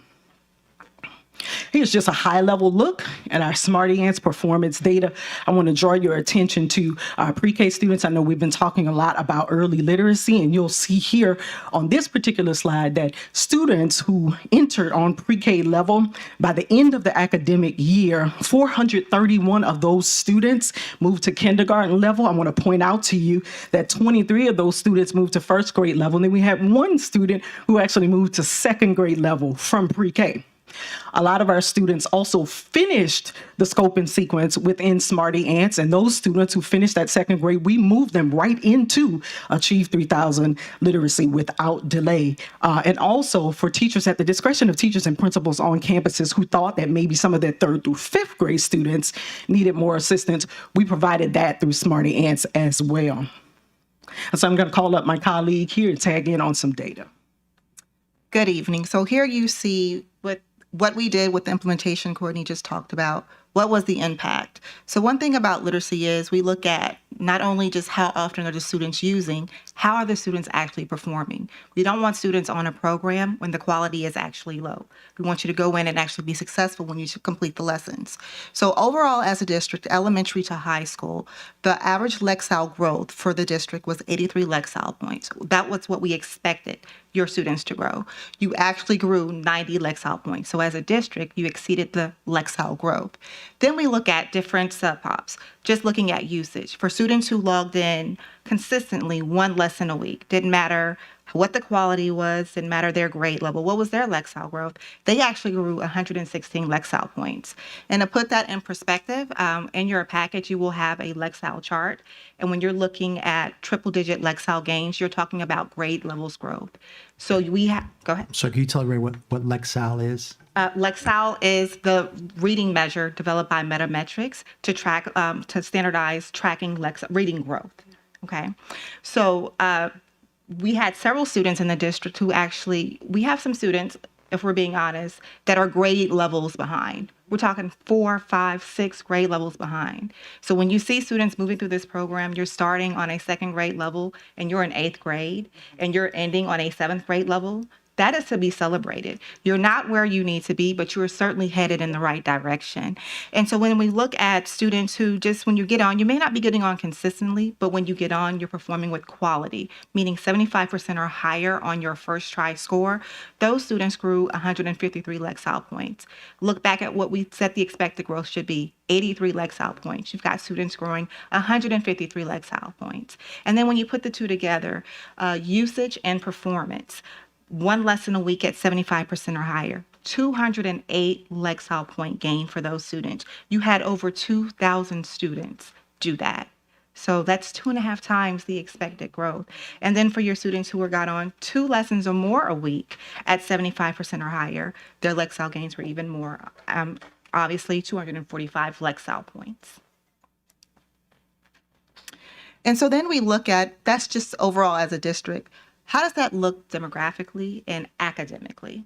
So the goal of Achieve is we want students to be ready for college or career, whatever you want to do. And we want them to know that regardless of what you do, it is tied to a Lexile level. You need to know how to read, regardless of what you want to do. So if you look at the first group of students at CCR, College and Career Readiness, students who fell far below, and you look at how did they grow? If they averaged 1 lesson a week, with quality of 65 to 74% or higher, 182 Lexile point growth. So those students who are far below, we want you to grow the most to accelerate your growth. And then there's students who were approaching, grew 81 Lexile points, and the students who are meeting. You do notice that there is nothing populated for Exceed CCR. We did not do Magnet last year, but that is something Courtney's going to talk about as a focus for accelerating students who are above level, how to push them further above that. And then we looked at female and male usage was actually equal. They equally logged in the same. Females actually perform a little more advanced in quality over the males. And then looking at the demographics by race, ethnicity, Hispanics and African Americans had the most growth in the district. And there's something we did want to point out was with our Ls, they had the least growth. So one thing we want to target this year is for your students who are English language learners, how will we support them? What will we do to dig deeper and not just in the program? Well, how can we support what's happening in the entire instructional day? Courtney, you want to come celebrate some highlights? I love celebrations. Before we get to this slide, I have to shout out Glen Oaks High School. I was there with them. Speaking of growth and big growth, they actually grew the students who are high fidelity 5.9 times Lexile growth. So if you round that up to 6, that's 2 grade levels for those students who are actually there working in the platform. So these are just some implementation highlights across the district. What I want you to note about this slide is every region is represented. And it's not just one type of school. It's not just magnet. It's not just traditional. Everybody was included here. And that's what happens in the usage of Achieve 3000 literacy. So what is our impact at this point on teachers and leaders? This just kind of highlights some of the stuff that it's very hard to talk about every little thing that we did. I already talked about the alignments. I spoke about the career fair that we were at. We've been at all the literacy nights. If you check some of the pictures, we were in them with Coach Ant and the students. We ended up being a keynote speaker at the Literacy Coaches Teachers Fair. And we did all of those things in order to assist the implementation of our program. We do several drop-ins. We celebrate what's going on campuses. So what we've decided going forward is to set specific targets for each section of our school system here. So elementary schools, you'll see middle schools, high schools, everywhere that you see the actual growth from last year, we're adding about 20 Lexile growth points to that as a target. Now, most of your schools are going to exceed that because they did it last year as well. In addition to that, we are also targeting our 8th grade because we know that those 8th graders are moving into Pathways to Bright Futures, dual enrollment, industry standard, all of those kind of things. So we want to make sure that we are providing specific supports to them as well. Okay. Thank you so much, Board Member Dyson. I'm sorry, President Tao. Go right ahead. Sorry. Board Member Dyson. Sorry. Oh, thank you so much. I am just thrilled. Literacy has been a focus of mine for quite a long time. And I've known that we have an under-identified population of students with reading challenges. So I am so proud of the literacy work that we're doing across this district, every subgroup, and that we're even going to include those that are on level to reach their highest potential. I'm especially excited about this school year because I think we cleared up some things about the time spent on the Achieve 3000 and that 90 minutes not being able to be used for a grade. And now it has been approved that the teachers can use this. And so the students now know there is something to gain immediately with a grade. And so I believe this year will be even more focused on doing the work. And so I'm just thrilled, and I can't wait until this point when you can come back and show us some activity that's happening within this school year along the way, and hopefully not wait a year, but see it along the way. Thank you so much. Absolutely. I appreciate this Thank you. presentation and your hard work. Thank you, Ms. Dyson. Mr. Howard. Thank you. Thank you, President Tapman. So I think my question is, thank you guys for the presentation, for the information. I've heard some positive, is my mic on? Can you hear me? Okay. I've heard some positive feedback as it relates to Achieve 3000 and the programmatic piece. I think my question is more so for staff and our academic team. One of the things that you guys mentioned in your presentation was that you saw, based off of usage, that students perform well when they used it more. So how do we plan as an academic team to implement more usage to see more growth from our students? So, Board Member Howard, thank you for that question. One of the things that we have been doing has been working with principals since summer leadership in partnership with Achieve 3000, all the partners that we have had to create action plans at schools where there is progress monitoring that's happening, and also support within coaches and coaches who work with teachers in the classroom on making sure that, one, there's buy-in into the work, but also for them to be thinking through about how they can see the connection between this and growth. I want to credit teachers too, because you can get any platform you want, but teachers' buy-in makes a difference. Because this board has been consistent on keeping specific assessments and those things, we've given our teachers now time to get better with the platforms, and the bottom has been even more. I think what I hope people have heard is that kids are growing in reading, which has made a huge difference to show that we have, we're not the scores that you saw in our state assessment is not by luck. We are doing it intentionally. And we believe that those scores will do even better this year because of the consistency. And so the action plans, progress monitoring, and also giving teachers more time to kind of work and figure out having more conversation around platform and content is what our work has been. And so that has been the work that we've done. And we have, I know we've gotten excited about this work. We still have a long way to go. I tell folks, it's we're going into another year of consistency for teachers, and so they'll get better over time. And we expect these scores to go up. And we will be bringing back each of these groups to show the actual data for performance. Right now, kids just took the diagnostic, which is the baseline, so we can see how they did over the summer. As this board approved us to do summer programming, we had those kids who did that, but we also had kids who did not attend. So we're trying to make sure that we do that, and also work with those who we also had kids who have not come to school. So we're working with them to try to make sure they are also connecting. And last, I would say is we're also allowing data shared agreements around kids' performance data with our after-school partners. So they actually have these same data sets. So when they're providing tutoring and those type of support, they too can do that. I appreciate the Baton Rouge Area Youth Network, the BRAIN, which has almost 90 partners that are partnering in different parts of schools. So it's a full wraparound approach on doing this. It's just not only on the teachers. No, I appreciate that. I used to work for City of Baton Rouge, and so we use the data share agreement to look at students like actual data. So when we had them after school or in outside programming to help them move, so that really helps. So I would also just love to see comparative the next time you guys present like an actual action plan versus like how do they increase usage, how do they do whatever, and what were the outcomes of that, so we can think about, I think from an academic standpoint, sometimes we have a lot of missed opportunities. We have things that are working, but we're not being really intentional about how we're like plugging them in on an everyday basis. So just thank you guys for that. And that's all I have. Thank you. Thank you so much. Thank you, Mr. Howard. Do you have anybody else you'd like to call on? Nope, that is my report, and thank you, President Chapman. No, is that your report? Yes, Yeah, President thank you Chapman. all for being Thank you here. so much. And thank you for our partners at DOE. Thank you all for being here this And evening. if we could just give our teachers a hand for doing this work, they're the ones that really made this happen. Thank you. Thank you, Dr. Narcisse. We move now to item E1, public notice, intent to call an election.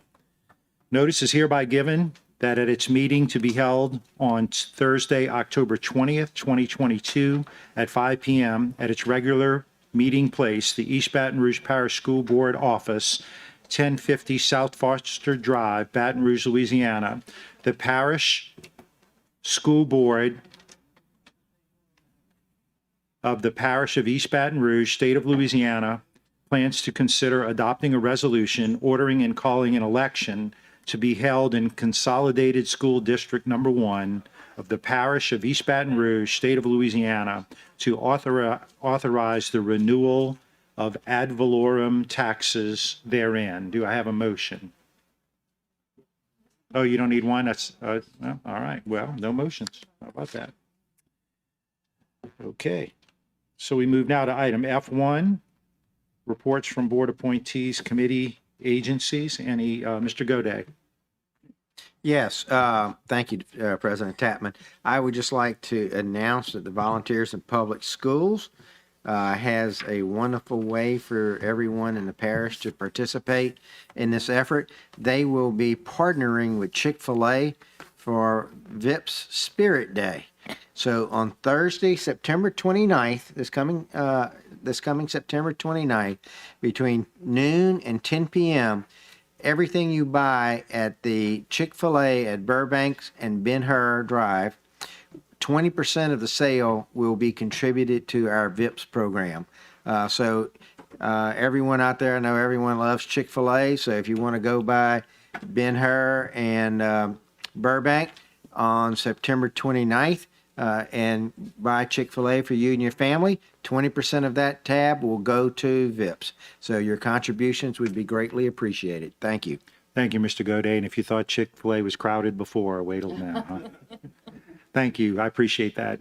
Go out and support VIPS, please. Mr. Howard. Thank you, President Tubman. So I am the advisory board member for iCare, and so we have 3 programmatic things that are coming up over the next couple of weeks.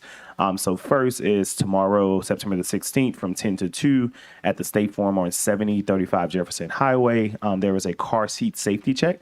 So if you need to get car seats inspected for for students who are riding in car seats who need to get them professionally installed, that'll be happening tomorrow at September 16th, 10 to 2. All of these graphics will be available to the comms folks, so you can see it on our website. The second piece is a bike to school day. So Wednesday, October the 5th at 7:30 a.m. at Webb Park, there will be an actual bike ride from biking from the park to schools. And then the last but not least is on October the 29th from 2 to 5 at the U City Lab on Government, 4385 Government Street is where we're hosting our annual Trunk or Treat. So all of this information will be available to you on the EBR social media handles. Thank you. Thank you, Mr. Howard. Mr. Lannis. Yes, sir. Thank you, President Tadman. I just wanted to shout out our foundation system, the STAR Foundation for our system. They're doing some amazing work right now. Right now, it currently stands. We went through the strategic plan. I think they got a chance to show it to everyone. We met at the main library, and we just dove into several different avenues of how we can not only create more energy around our community to get more people involved in donating and giving back to our school system, but also about how do we build more synergy around our community, working with our businesses, local partners, and organizations. So I just want to shout out the team. They're doing some phenomenal work, and I want to see them to continue to move the needle. Thank you. Thank you, Mr. Lannis, and thank you for including us in on those small group meetings to learn what's going on with the foundation. We move now to item G1, resolutions. Ms. Ware Jackson. Thank you, Mr. Tatman. And I will read the resolution on behalf of the board. Resolution endorsing September 2022 as Attendance Awareness Month. Whereas the East Baton Rouge Parish School System is focused on student attendance and engagement and is committed to ensuring all students have an equitable opportunity to learn, grow, and thrive. And whereas good school attendance is essential to student achievement and graduation. Whereas students are more likely to attend when these 4 conditions for learning are present: physical and emotional health and safety, a sense of belonging, connection, and support, academic challenge and engagement, and adults and peers with social, emotional competency. And whereas partnering with students, families, schools, and communities will enable stronger supports to engage students in learning, whether in person or remote. And whereas understanding and addressing barriers to attendance requires building and sustaining caring relationships and regular communications in the home language spoken by students and families. And whereas chronic absenteeism, defined as a student missing 10% of the school year, is one of the strongest indicators of future dropouts and more likely to need additional supports and resources. And whereas using attendance data can quickly alert families, schools, and community partners of high levels of absenteeism and missed opportunities to learn so early interventions can be identified. And whereas students are more likely to attend school when positive conditions for learning are in place, and whereas schools are places where students build routines and develop trusting relationships with peers, teachers, and school staff. And whereas improving attendance requires identifying and addressing factors that contribute to students missing school, including lack of digital access and connectivity, mental and physical health services, and access to basic economic supports such as food and housing. Now, therefore, be it resolved that the East Baton Rouge Parish School Board hereby declares the month of September 2022 as Attendance Awareness Month and supports activities to increase awareness of the importance of daily attendance. Signed this day of September 2022 by our President and Superintendent. And I so move for adoption.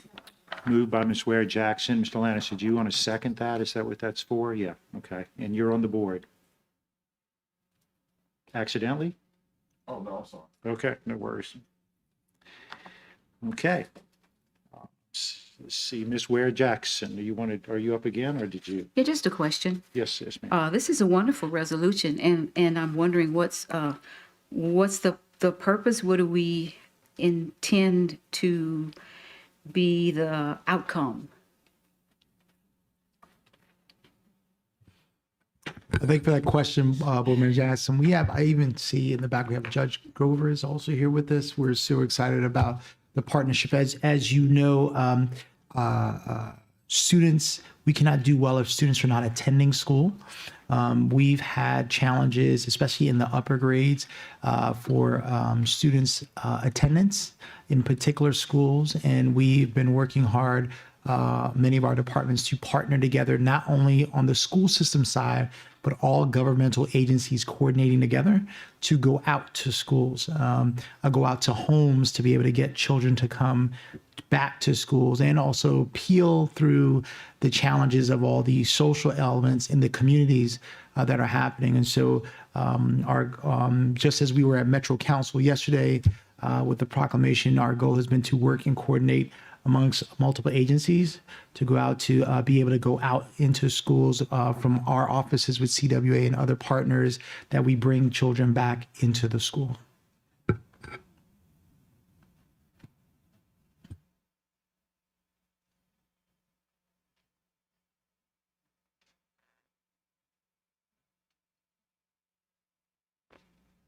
You're good, Ms. Ware Jackson? Yeah, I guess so is the district doing anything in specifically within the district to help with attendance other than outreach to? Yeah, we have our CWA offices where we have various officers going out into schools and visiting to be able to bring parents back. We've also are working with school leaders around their lists for students that are not there. So so counselors can be able to help support to bring kids back. As many of you know, we've made tremendous changes in our staffing approach. We now have one counselor to every 300 students. So we can be able to group there. We used to be 1 to 600 students in the school system.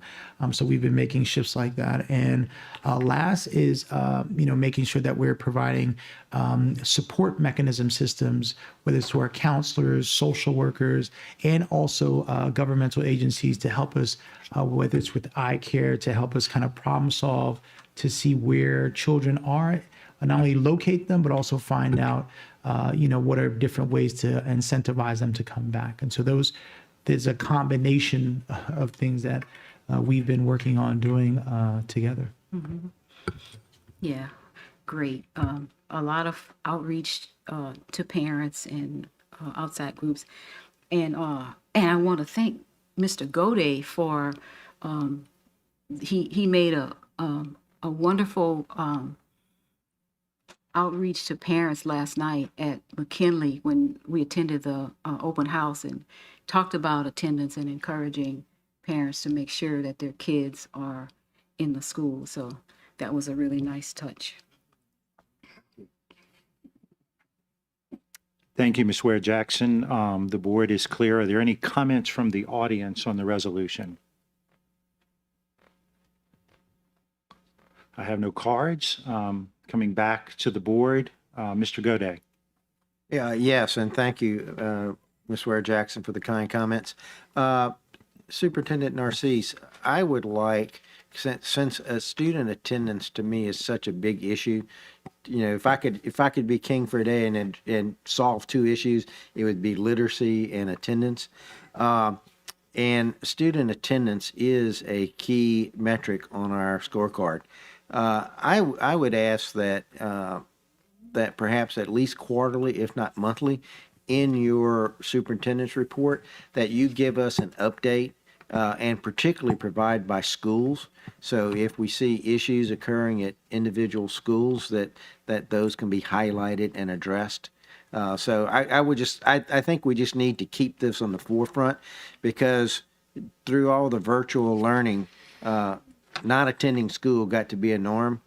And we have to change that back, because we have wonderful staff, we have wonderful teachers who are trying to do wonderful things, we have wonderful programs, but if the kids aren't in the seats, they don't get advantage of that. And so I want us to elevate our awareness of that. And if you start including that in your superintendent's report, it would be greatly appreciated. Thank you, Mr. Gode. Ms. Ware Jackson. Thank you, Mr. Tapman. I was, in looking at this resolution, there are wonderful things in here, around the partnership with students, families, schools, and communities. And I think that, we talked last time at the Committee of the Whole, we had a presentation around the community schools model. And I believe adopting that model, especially in our elementary schools, would really help bring those pieces together. And around there's a piece in here around social emotional competency. And, as we look at reaching out to parents and asking them what they can do, I'm hoping that the district will look at some of the things that we can do that will help us get our kids where we need them to be. And I'm wondering if we ask kids why they're not attending, if we could provide some of the things that would actually support kids in attendance, and ask the question to kids why they're not coming to school every day. Could it be that they don't like school? Could it be part of the reason because of that they're burnt out? Could we consider their body clocks? Because we know research tells us that they're not wired for 7 o'clock start in schools, yet we tend to ignore that. So why do we do those things when research tells us that really no human being is effective in an 8-hour workday without any breaks, but we ignore that as well. Those are some things that the district can look at changing. But without commitment by the board and the administration to provide some of the things that we've documented in this resolution that we know would help, we're just doing lip service with a resolution. So I'm hoping that that we will put a little more action on our end, and I appreciate all of the different community partners that will help us in school attendance. All of the outside partners, but we do have the power right here to make the school day better by resolving to take some really common sense measures in how we treat our students.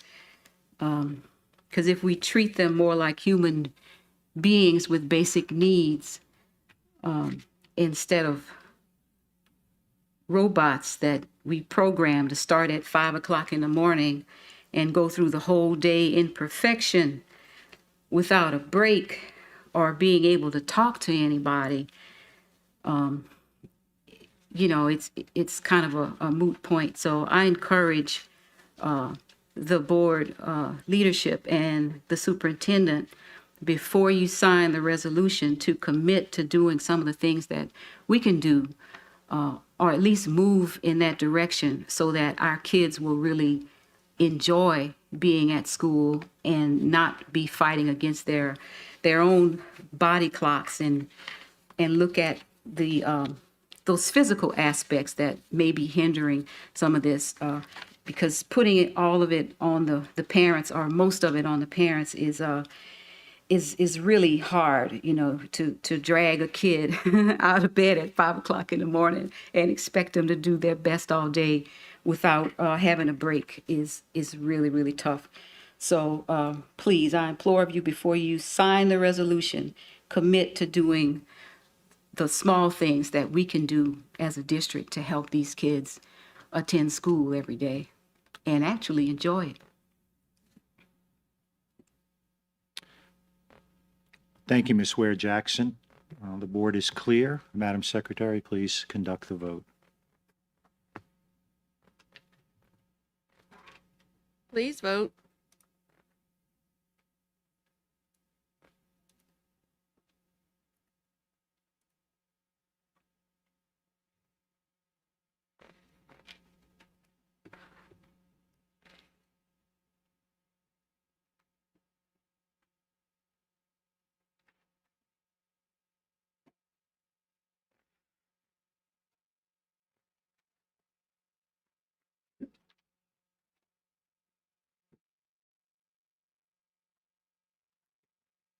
The motion carries.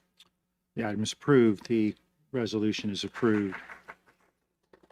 We move now to unfinished business.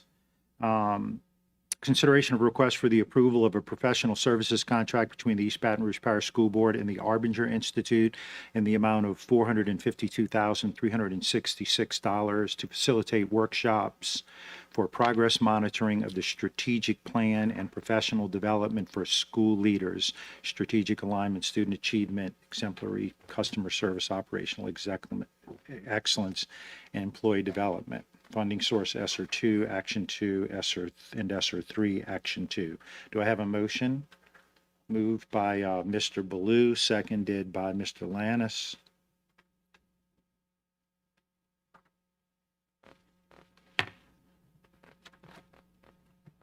I don't see any questions or comments from the board. We'll go to the audience. Is that on this one? Yeah.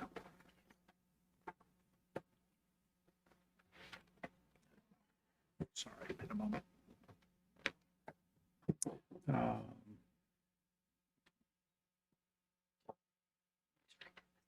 That's the only one. Okay. Dr. James Finney.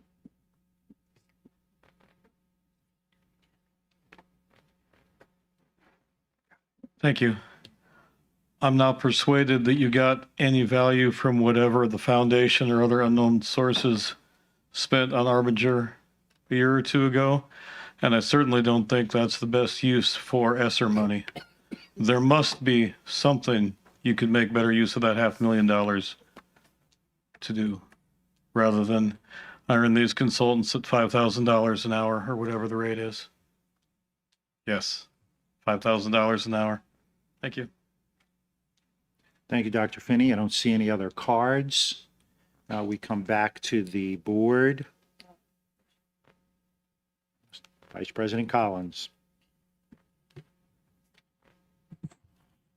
In the backup materials from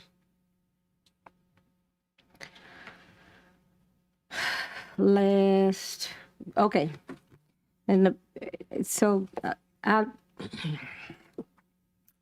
don't feel confident in the details of this as a small example. And so I'll be voting no. I want people to know why I'm voting no. I'm not trying to make a big splash, but people want to know why I vote the way I vote. So I'm going to explain real briefly and then vote accordingly. So for example, the Living with an Outward Mindset, which is a book actually that board members used during the retreats that we did do, facilitated by Arbinger. That's a line item of $87,000. The price of the book is listed as $145. Who am I to value a book? I do think that's a bit steep.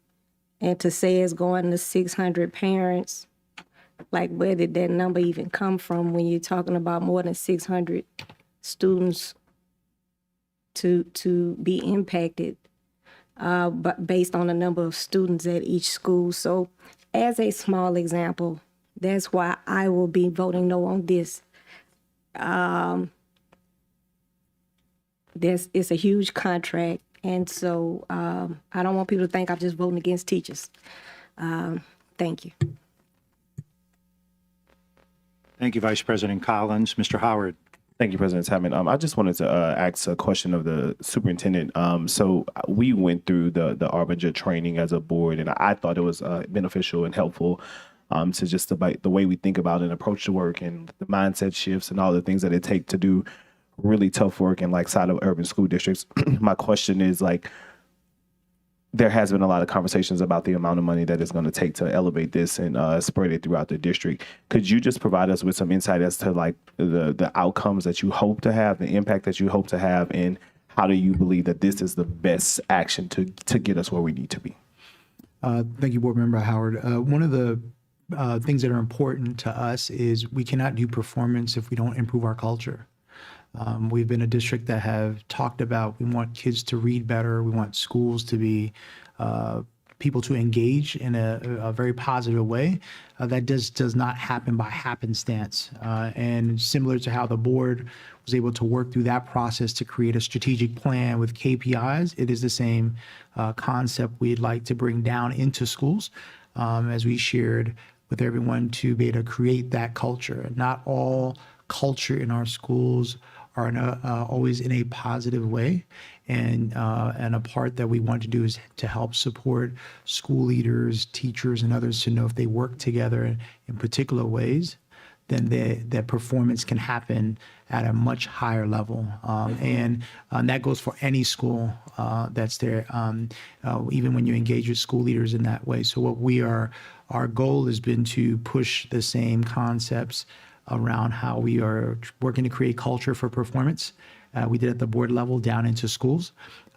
This model is to pilot in particular schools this culture and then to spread it across the district so we can have a higher performing culture in that way. And so that has been what our goal has been. If you look at any organization or a company, culture is something that is important to work on for improvement, especially when you have diverse groups of folks coming together around a common cause. And so that has been the strategy of this work. The reason Arbinger has been working, we're not the first school district. They have worked with this concept. They've worked with other districts even larger than us with the same population to achieve those goals. And I believe that as we get our culture better and we are able to support what happens and how people work together in the classroom, as well as how leaders work with teachers and those things, that will translate into performance. Thank you. So I'm optimistic about what this could bring. I guess my final question to you or other members of your staff and your team is, how do we implement this contract and the pilot lasts for a year or whatever the timeline. How do we look back at this contract and say, this is the impact that we look to have throughout our culture and our schools? And if we, how do we course correct if it's not, as it relates to providing this contract? So one of the things that we are in conversations with the Arbinger Group is that we'd like to have this be a turnkey with having facilitators at schools that can help continue to work with schools. Even as you look at, we have coaches that work with teachers. We have folks that are in schools that can learn about this facilitation so we can create better opportunities for schools to continue their performance around culture. When you look at our current schools, schools look at content of what teachers are teaching. They look at how kids are doing, but one thing that we don't always do very well is we don't work on culture. And as you know, some of our school culture is varied across school systems. When you look at some of our few schools that are higher performing, their culture is a little bit better than others. But we think that this is the approach to be able to do that. And Arbinger's had that track record. So that's why I wanted to improve. All right. Thank you. That's my time. Thank you, Mr. Howard. Ms. Ware Jackson. Thank you. We're talking about almost $500,000 to provide some workshops and and we're looking at whether, I can't support this just based on the price tag of it, and looking at the work that we did with the workshops that we did as a board. I don't know what that cost was. I don't think it was more than 100,000, might have been 80 something. I don't quite recall. And we did a series of workshops that around the book that was supposed to basically impart in us the importance of being outward rather than inward. And then, as a board, we would start here at the top and move that whole line of thought throughout the district. I don't think it's worked at the board level, just based on some of the actions that we've done, like while we were in the training, which I don't think we ever got to the end of it. We were interrupted with a lot of things that kind of took priority over finishing up the workshops. We all read the book, but we were moving towards the end of it, the end of the workshop series. But we went through all of the exercises in the differences between inward and outward thinking.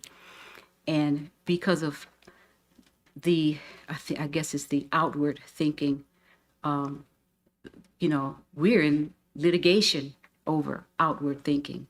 This board made decisions based on what they thought was best for them or best for the group of them, instead of what was the right thing to do, sat silently and did the wrong thing.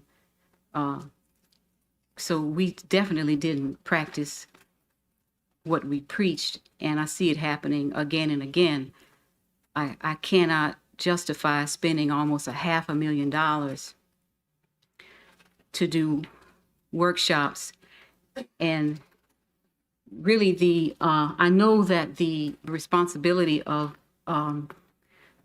the strategic plan is with the superintendent and staff, and of course we have a part in that as well. But $500,000 nearly of ESSER funds, which I'm not sure this even tracks with what ESSER funds is supposed to work with. But I cannot, from the experience that we've had. Now, the book is great, and I believe that Arbinger did a wonderful job with the workshops, and they would probably do a good job in workshops through the district in those few schools that $500,000 is earmarked for. But I think that without going back to the table and renegotiating different terms, I would not be able to. I certainly can't justify almost $500,000 to do this. I think it's overpriced, and there's no way that I would spend $150 nearly for a book. So I would ask you to reconsider the terms at least, because I believe it's extremely overpriced. And although the value that you're looking for is good value, I really question I question passing this at such a high price, and looking at what the board has experienced, I certainly can't justify voting yes for this. Thank you. Thank you, Ms. Ware-Jackson. Mr. Lannis. Thank you, President Tadman. And I appreciate all of the comments from my board colleague, but I will say that my experience was totally the opposite for Arbinger. What I can tell you is this: do we always vote the same? No, we don't. Do I agree with some of the votes that some of my board colleagues have? No. And I'm pretty sure they don't agree with all of the votes that I make also.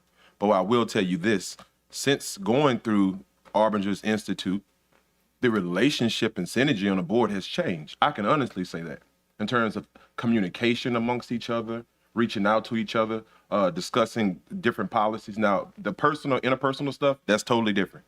But in terms of energy on the board, I think there has been a total shift from where we were.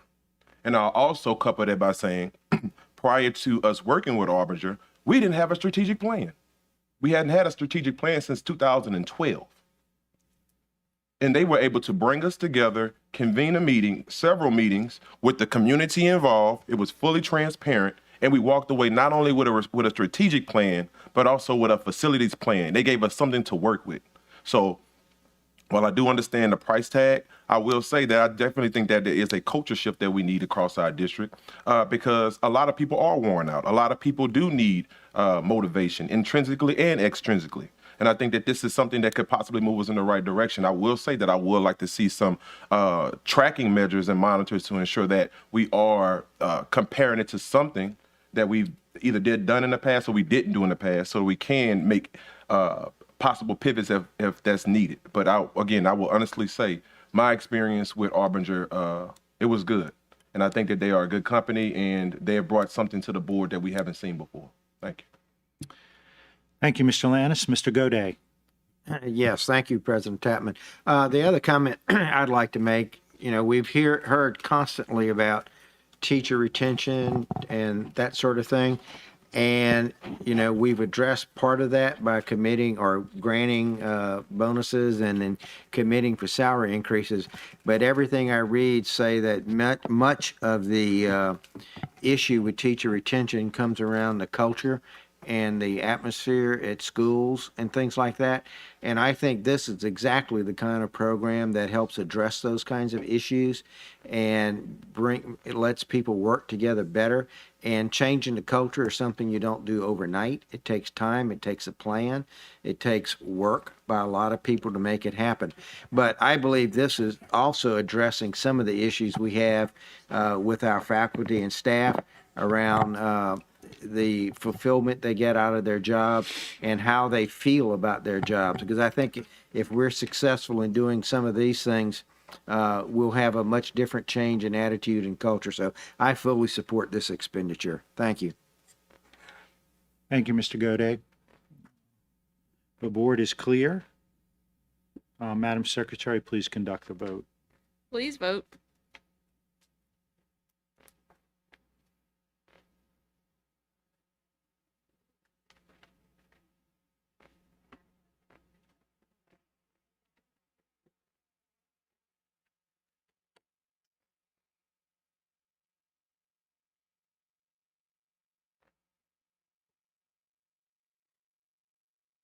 The motion carries.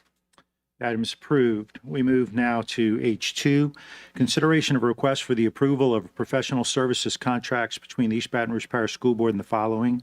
A, Let's Serve LLC in the amount of $95,000 to provide an online platform for community service, funding source ESSA 3 incentive.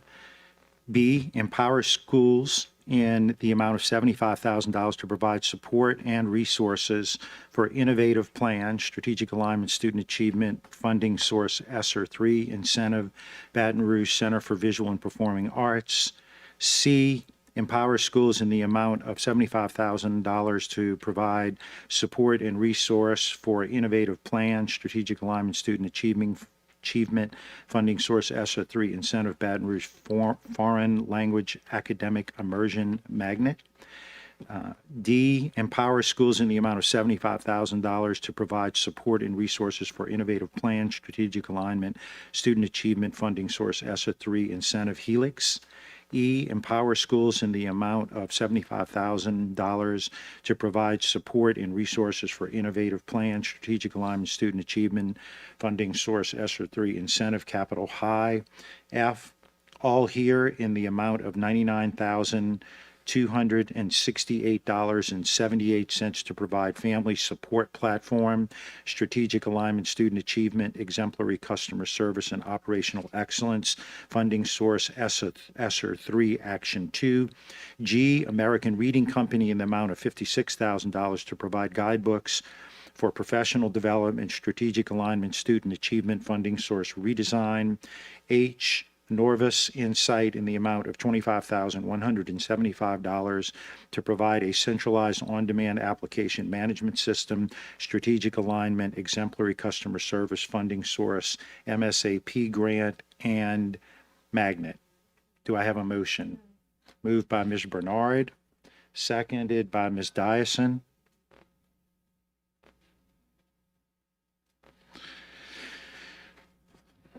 See no comments from the board at the moment, but I do have a card from Dr. James Finney.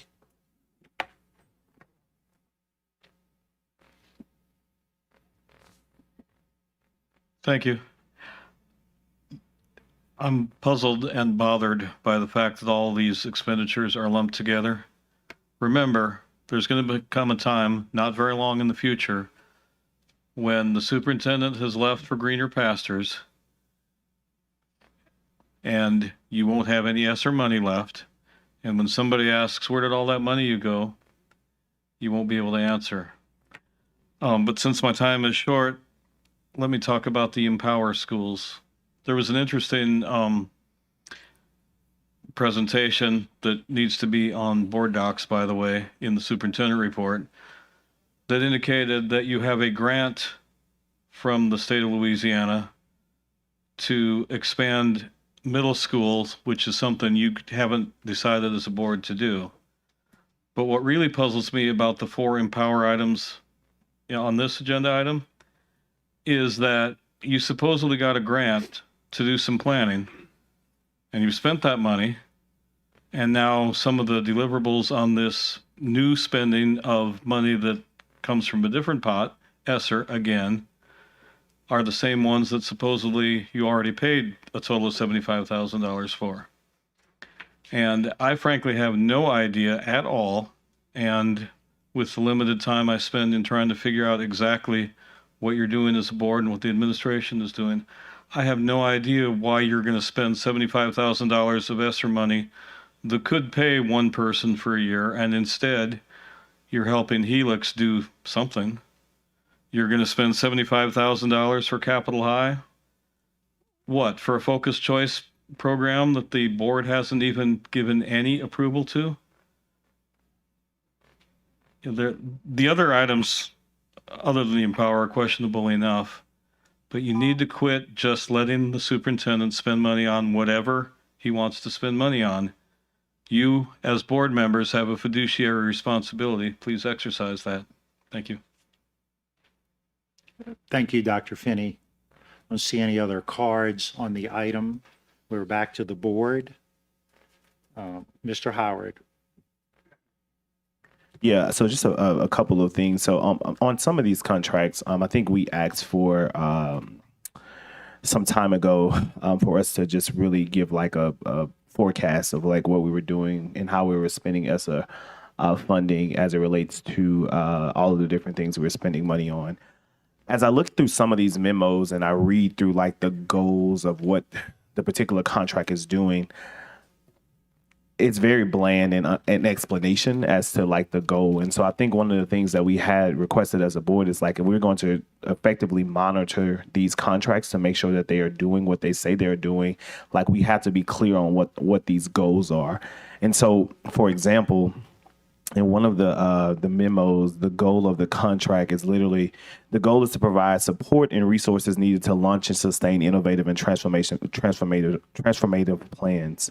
Like, what does that even mean? It says to positively impact students. Like, there was no way for me as a board member to go back and say that whatever was implemented was actually something that positively impacted students without true metrics of what that looks like. And so I would advise the administration, as you guys think about like these goals and like the way you develop them, like to really be intentional about how you develop these goals, because for boards to come and for us and the time that we have remaining on the board, there is no way to really measure the impact of this. And so I don't often agree with Mr. Finney, Dr. Finney, but he's right in the saying that like, if we're going to truly be 5 years from now be able to say that we've used this money in a way that was impactful to students, we have to be clear internally about what we're trying to do. And if 2 + 2 is going to always equal 4, but we have a problem set that says 2 + 2 = 5, then somewhere down the line, we're missing the mark. And so is the things that we're really driving towards problems actually creating solutions that we can say positively to the point of this goal impacted students? And so like just making sure that as we develop these going forward, like that's actually something that we do. And then the second thing that I would say is that he's also completely correct in saying for this particular ESSER 3 incentive about Capitol High School, today we're voting on if we as a board will receive Capitol High School back, but yet we already have an ESSER 3 agenda item that's incentivizing something specific to Capitol High School. That makes no sense. And so we, again, like we talk a lot about like, you know, vision and mindset shifts, but like some of these things are just gross errors in communication.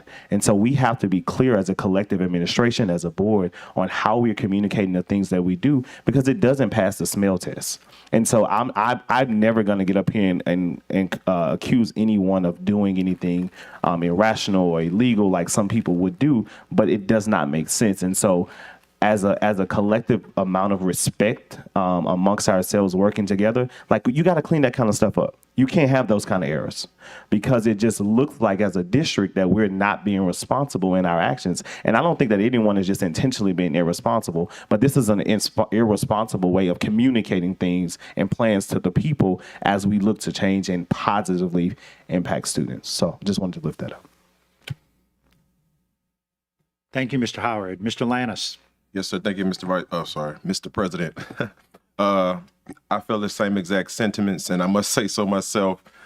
Me and Dr. Feeney, we may not agree on a whole lot of things, but I can honestly say I do agree that in this instance, this Capitol High piece should not have come before a vote. A vote should have not come before us for a program without us actually voting on to get the school back. I just think that some things should be a point of order. And this is certainly one of them. I do also agree. I don't think that anybody's doing anything under the door. I mean, sorry, behind closed doors that makes it seem like some underhanded situation is taking place.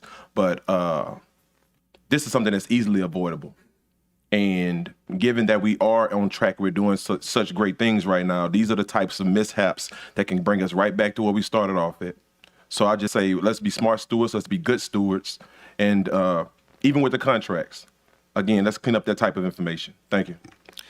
Thank you, Mr. Lannis. Mr. Goday. Yes, thank you, President Tapman. I'm confused, and if Miss Smith could come to the mic, please, ma'am. I am confused about something because I have a different understanding from what my colleagues have. Yes. My understanding is that, let's take Capitol High, for instance, that application was done by the current Capitol High School, and we are only a conduit from the LDOE to that grant as requested by the existing Capitol High. We had nothing to do with making that grant or anything to do with setting that up in action or doing anything. And the same thing applies to Helix, that Helix made the application for that, and we are simply a conduit. So the fact that it's here as Capitol High, it's here as Capitol High exists today, and we got nothing to do with it except pass the check we get from LDOE to the Capitol High entity. Is that correct? That's correct. It is on the agenda. Thank you, Mr. Goday, and thank you, Mr. Howard and Mr. Lannis, for raising your concerns. It's on the agenda because this was money that was already approved and granted to us based on the previous operators of application for the grant that was approved by the state.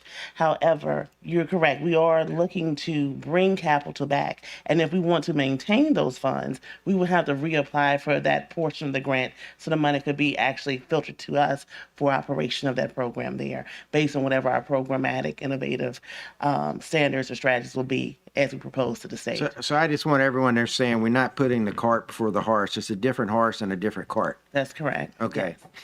Thank you. I know it's confusing, and it's very easily to get confused in all of this, but I just wanted to make sure everyone understood what was going on here. Thank you very much. Thank you, Mr. Goday. Thank you. Thank you, Mr. Goday. Vice President Collins. I appreciate the clarification because that did come up last time about Helix and Capital. But I think that the overall point that was made by my colleagues are valid, and in particular as it relates to capital. And as you'll see when I vote, I am for the return of capital. But we have consistently, wrong word choice. We have regularly put the cart before the horse on a lot of projects that we have been working on. And in particular, as it relates to capital, the whole return has become a complicated matter because of how different steps have taken place beyond this grant along the way. So I just wanted to lift up that I agree that my colleagues' concerns about how we move forward and how we can be more strategic in moving forward is exceptionally valid, and has come up, and we have expressed those concerns several times. So thank you. Thank you, Vice President Collins. Ms. Ware Jackson. Thank you. I agree with my colleagues around communication problems and miscommunications and no communications on some matters, and the concept of the cart before the horse. That happens pretty often. But there's also, fact of the matter is, around some of the things that we're moving forward with this grant, the board has not voted on. We took the time to consider I think it was Kenilworth and their configuration, but the board hasn't addressed changes with either BRCVPA or with Flame. And although this is great, this is a wonderful opportunity, but it seems like we could do that. If we agree to do that, then we should have some kind of board vote. It seems just a little bit out of order. So it's very uncomfortable and difficult to vote for things in a package like this, where some things seem to be out of order. And if we keep doing this, it's going to be habitual. And, we've done it a number of times, and I just can't keep doing this. And if I vote no on this, you're accused of holding up progress or something, But, if we could just put things in the right order, it would be a lot more acceptable and satisfying to the general public as well. So I appreciate the work. However, I would hope that you would be a little bit more conscientious about how these things are placed and the number of contracts you place in one package. You could jeopardize something in here by placing so many things in the same pot. That's it. Thank you, Ms. Ware Jackson. The board is clear. Madam Secretary, please conduct the vote. Please vote.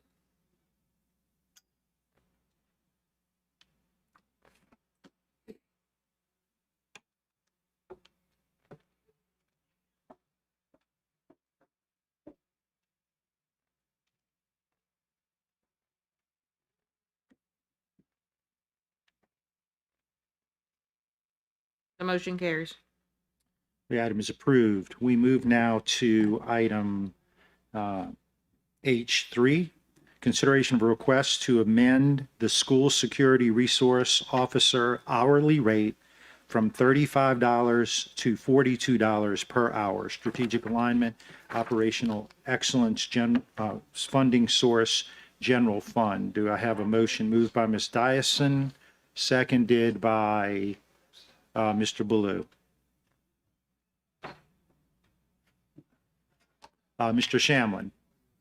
I'll jump in for a second. I do want to make a recommendation to the motion maker. I think discussion at the last meeting was that the actual title is part-time deputy. not technically SRO. So the motion may need to read amend the salary of a part-time deputy as it appeared in our original budget. So if you're okay with a friendly amendment, just to make sure we're specific, that concern was raised at the COW. We just want to make sure we're very specific about what it is we're approving. Yes, so if you look, and we can ask Ms. Lopez to come up if she's available. But if you look at our original budget, the position is actually, I believe, part-time deputy. Is that correct? Okay. Well, I want to make sure because this question was raised at the COW, and that, in other words, we're listing as an SRO when it's actually a part-time deputy. And I don't know if I missed that, but I want to make sure that we get clarity around it before we make the motion. Ms. Lopez, will you join us?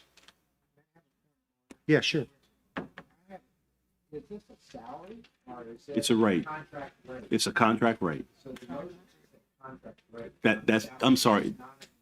Yes, sir, that's correct. Yeah.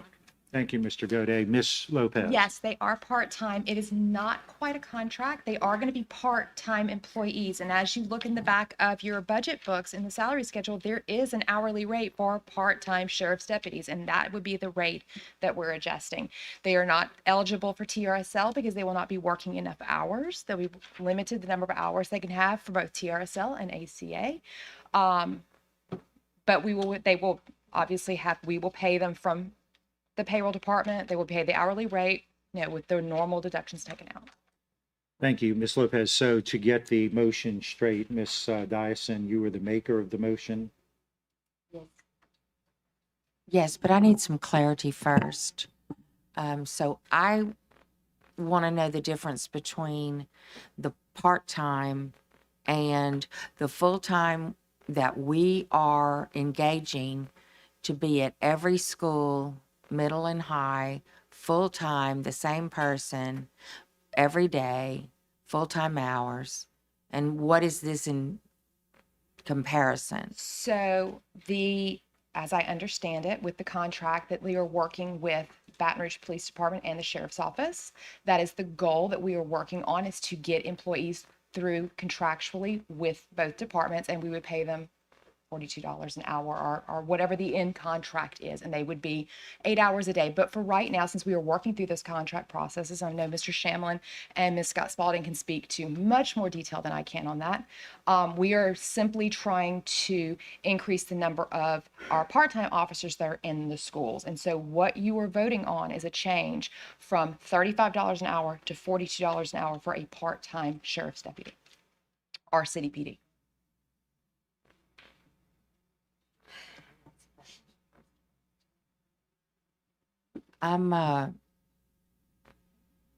Okay, so I understood that we're working through a contract as a stopgap measure until we can build our own and train, and they're trained and all of that. So is this part of the stopgap measure that we're utilizing currently, immediately, to then build our own capacity?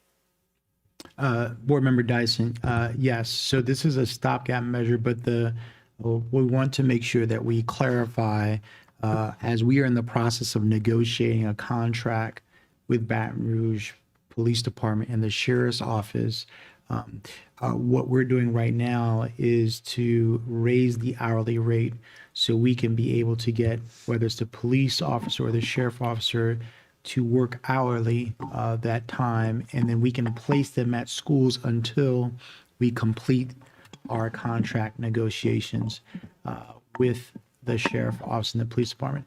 This will actually help to actually attract either the BRPD or the sheriff's office at this time, just so we can start putting them at schools, and then we can pay them 8 hours at that school, which would cover them for that day until we complete the negotiation of the actual contract. Is that correct, Mr. Shannon? Yes, sir, that is correct. So I know that how busy we all are, but I know we met with, y'all had the meeting to discuss those contracts and explain what we needed as far as the accountability measures and those things that we were putting in place. And that's been a few weeks back. And I'm wondering, can we get some specifics on when we are getting that agreement to push on through? So I'm going to go ahead and, because what we are on is an item that has specifically to do with, that's a separate item. I was in that meeting. We can have a conversation in a present. They couldn't provide those officers today if we tried. It's not just an issue of not negotiating a contract. It's about the availability. So what I need to know from you, because we do have a motion and a second on the floor, is do you want to amend the motion as suggested by council, or do you want to stick with your original motion? No, that's fine. Okay. I just hope And we can work on this. Yes, I think we can, and I think they're working diligently, but we have some real challenges in law enforcement right now. Mr. Baloo, are you okay with that amended motion? Yes. Okay, thank you. Let's see, Mr. Howard.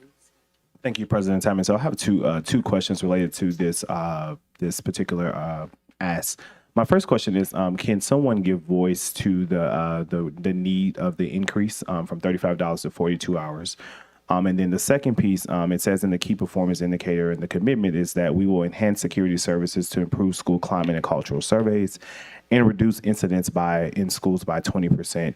How are we currently tracking that? And like, how do we believe that this particular operation will enhance school culture and reduce these particular incidents? So if anybody could just give a little voice to that, I would appreciate it. Thank you.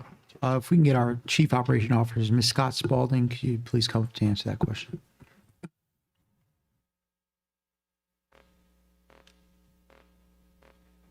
So I don't know that I heard the full question, but as I understand it, it's related to the SROs and understanding how they can enhance the culture of the school. Is that correct? So I'll break it down into two. Okay. So the first thing I would like for you to give voice to, or someone to give voice to, is where do we identify the need to increase the hourly rate from $35 to $42 an hour? And then I'll ask my second question. So we had a conversation with Sheriff Sid Gotro and Chief Murphy Paul, along with Superintendent Arcese and Mr. Shamlin. And there was a discussion about the need to be able to increase the amount to be able to secure more officers. There are a set of officers that have agreed to work for the 35, but there are more officers that will come to the table to support our schools with a higher cost. Now, when officers work in the community, they make $55 to $60 an hour on detail. That cover broader areas, but it's much less intensive in what they do. They're not working with kids. Oftentimes they're able to sit in their vehicles, right? And so it's a much easier task. We have shared that obviously the school system cannot afford to pay that amount. We discussed the amount of $50, and then we were able to negotiate it down to $42. And with that, the BRPD has, I think, 8 officers that are ready, that are in the queue and in the process to come on board. And the sheriff's office has a strong number as well. So obviously the increase in pay is when the officers came on board. They're literally waiting to see what the board does tonight to be able to determine if they're going to come and support the schools. We have school incident reports that happen daily, right? We have schools that are uncovered on a daily basis. We need officers to come in to support us, and the negotiated rate will accomplish that. I understand that, and I don't want to take food off anyone's table, but this goes back to my previous point of this horse before the wagon and all of the things. Like, if we have a set rate at the moment right now of $35 an hour, that should be the negotiating tool until we as a board have approved a new rate. And so again, how we communicate these things and how we operate in these things, it matters. And it just continuously, to me, seems like a slap in the face because we have policy on board. So your budget to work right now should be $35 an hour. And you should be going to talk and have conversations, but to have a group of people already set to come at a new rate that we haven't even approved, it just looks bad. I'm not questioning you as an individual, but I'm saying that we just as a collective have to figure out a better way to communicate when you have to bring things for board approval. There is limits to how that operates, but I won't even go back down that rabbit hole. The second question I had is that the commitment of this particular increase in the strategic plan cornerstone is operational excellence. It's to enhance security services, to improve school climate and cultural surveys, and to reduce incidents in school by 20%. How are we currently even tracking incidents in schools, and how do we know that this particular method is an answer to do that? So critical incident reports are how we track incidents in schools. The new measure with bringing the SROs on, having their job descriptions, having their standard operating procedures, their guidance to be able to monitor the schools, walk through Q2 hours, making sure they're checking on spaces and places, make sure they're checking on staff, making sure they're engaging with the students. All of that will be tracked by reduced incident reports and increase safety in the schools. And their presence will make our teachers and our staff feel more secure in the space. Do we honestly believe that that's happening right now inside of schools?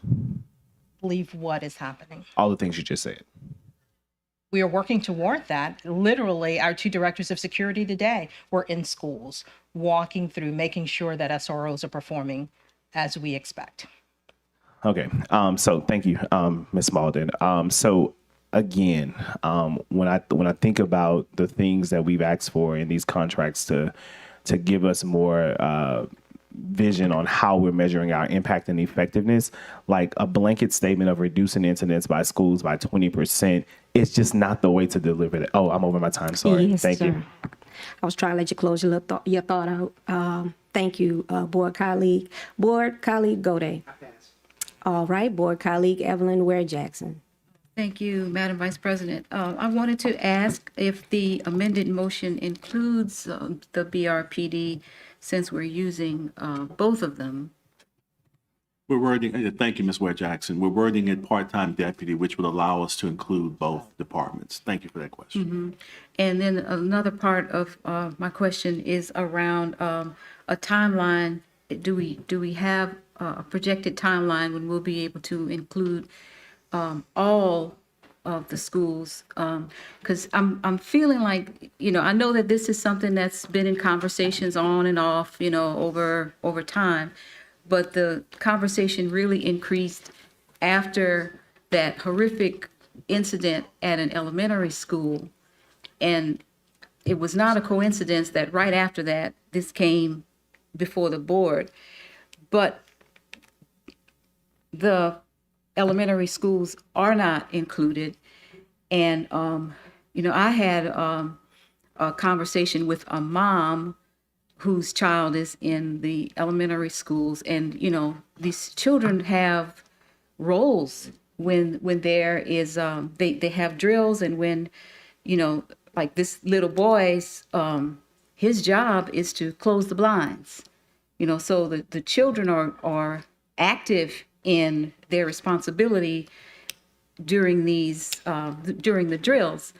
And this almost brought the mom to tears when her son said to her, "Mom, is it just us and the teachers?" Just very aware that it's just them and the teachers, and they don't have security like the others do. And in that school, they had a volunteer who was basically, taken off the job. But at any rate, I would like to know a timeline of when we expect, if we're going to increase this, if we're going to do this. And I have my reservations around doing this. Like I said before, I'm still hesitant around this because of historically, things have happened with particularly young men, young African-American men with the police. And I don't want to see our regular procedures around things that kids do. I don't want to see a kid end up with a police record for something that kids do. Historically, kids get into fights, right? But I don't want to see I don't want to see us go over the top. I know this is supposed to be to help bring security and make people feel better, and all of the other reasons that we're doing this. But Dr. Narcisse, you know what my concerns are. I've voiced them before.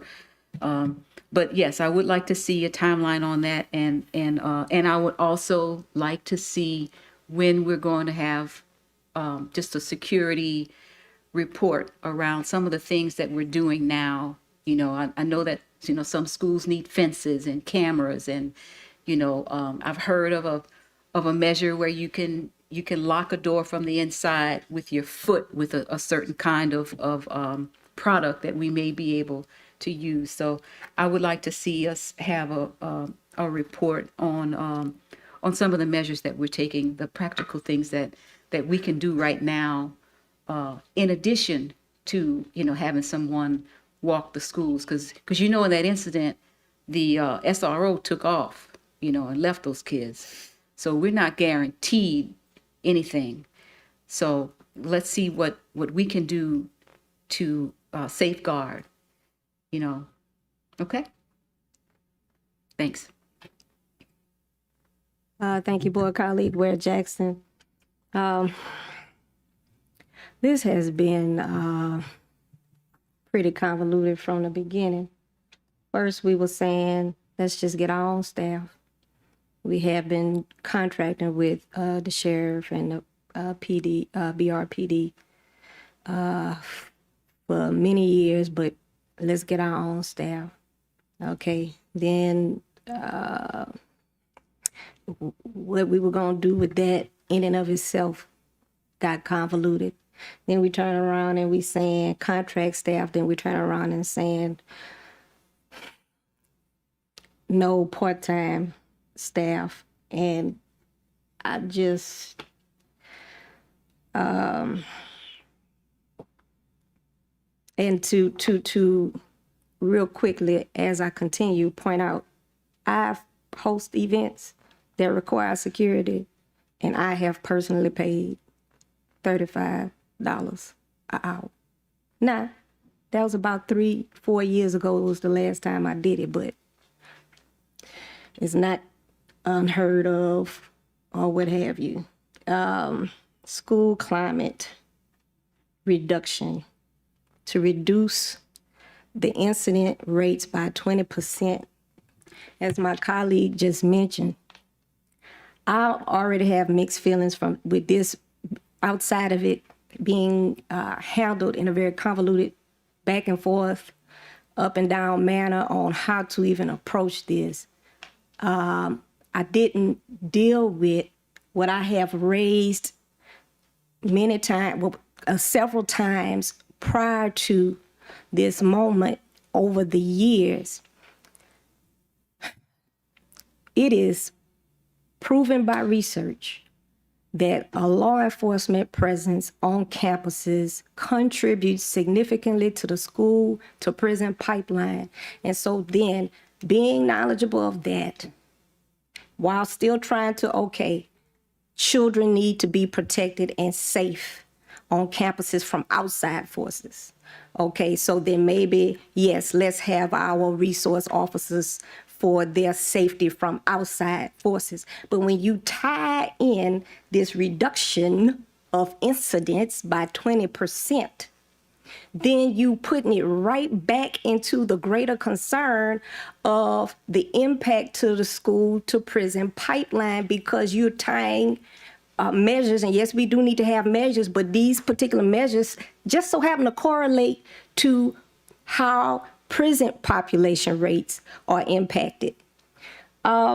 So it makes me even more uneasy about this whole matter. Now, the way some other places approach using school resource officers that happen to be law enforcement, they have a very thought out, strategic approach. For example, my understanding is in Rapides Parish, they have something in place, whereas, yes, it is a law enforcement officer. No, that's not the best choice, but they are very deliberate about mitigating those contributors to the school to prison pipeline.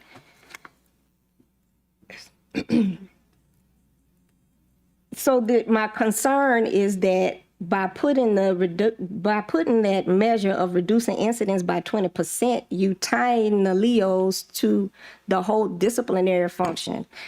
And I've expressed before that on several occasions that when you do that, and it's not even about the law enforcement officer themselves, sometimes you might have an amazing law enforcement officer on the campus. Excuse me, I'm all tongue-tied.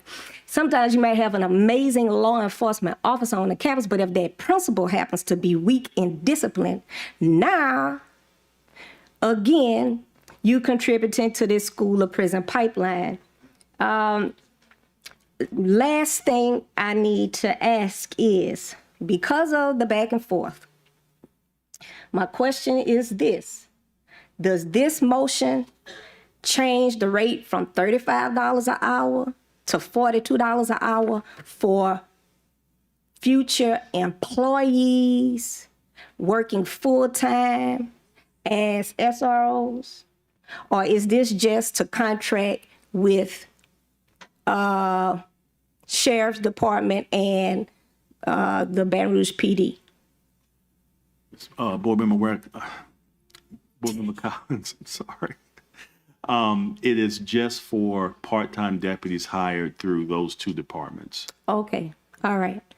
Okay, thank you. And then,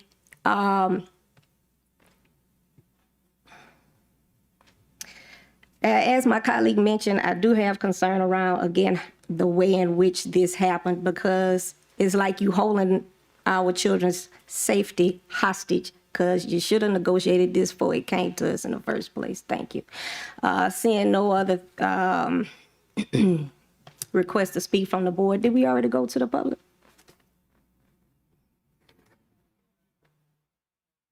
Okay. And this is item 3. Oh, H3. Sister Conda Corley.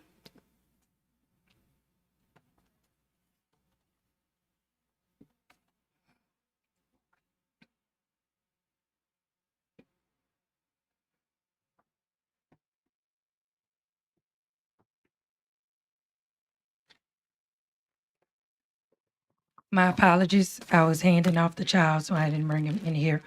But maybe I probably should have brought him in here. And I'm gonna speak louder because I know I'm a little hoarse. As it relates to the school resource officers, my sentiments I echo are the same as Vice President Collins, Ms. Ware Jackson, Board Member Howard, Lannis. I think everybody should be afraid of this. If we had an incident in school right now, and you're subcontracting every single police entity, do y'all not think that a conflict of interest would arise as it relates to investigating? You know, if a parent decided to bring that to court, what is that gonna look like? Because if the SRO did something that hurt a child such as mine, you know who gets sued? EBR. I can speak about cases of children with disabilities where SROs in EBR school system actually took the children to juvenile detention, and they told them before they put them in handcuffs that they were going to learn today. What lesson were they trying to teach those Black and brown kids? I don't know, but it damn sure wasn't pretty. Because Please those watch your language, Ms. those Corley. kids were in orange jumpsuits and had shackles on their ankles and their wrists. Looked like something from Amistad, 12 Years a Slave, and the list can go on and on. School to prison pipeline is also another circumstance of slavery. We cannot act like that's not what it is. That's exactly what it is. And children like mine can't actually tell us exactly what happened. So then we have to rely on that officer or that weak principal or that weak teacher that don't know how to just simply say, hey, I need the supports. Because right now, my child don't have a special ed teacher or a regular ed teacher. So if the paraprofessional need the supports, are they supposed to call the SRO? I love our constables and I love our sheriffs. I am very leery of our city police department that have had letters written from many, many agencies around this country when they came here. We actually look on the news now and we can see they are always in a scandalous situation. So when I say we need to look at not having them in the classroom, absolutely. But maybe this is an opportunity for us to put cameras in every classroom and in every hallway so that we can actually protect ourselves as a body, protecting every student every day along with the staff. Thank you. Mr. James Finney.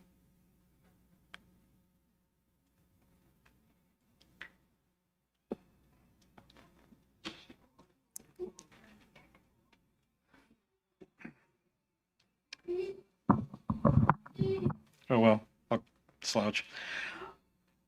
I would strongly encourage you to defer this item. Pause this time. And thank you. We encourage parents to be involved in school board meetings, and some of that involves children actually being present. So go ahead with this time. Thank you. I encourage you to defer this item because it's important that the administration say what they mean and mean what they say. I had the assumption until I got here and heard part of Mr. Shamlin's explanation, I would have heard more of it, except there isn't really enough seating in this boardroom for the audience to be comfortably spaced. But I assumed this was all about the terms under which he would be contracting with the outside agencies, only to find out tonight that it is about the hourly rate that this gentleman and the constable in the lobby and all their colleagues throughout the school district will be making. It would not be hard for the administration to have made that abundantly clear a week ago.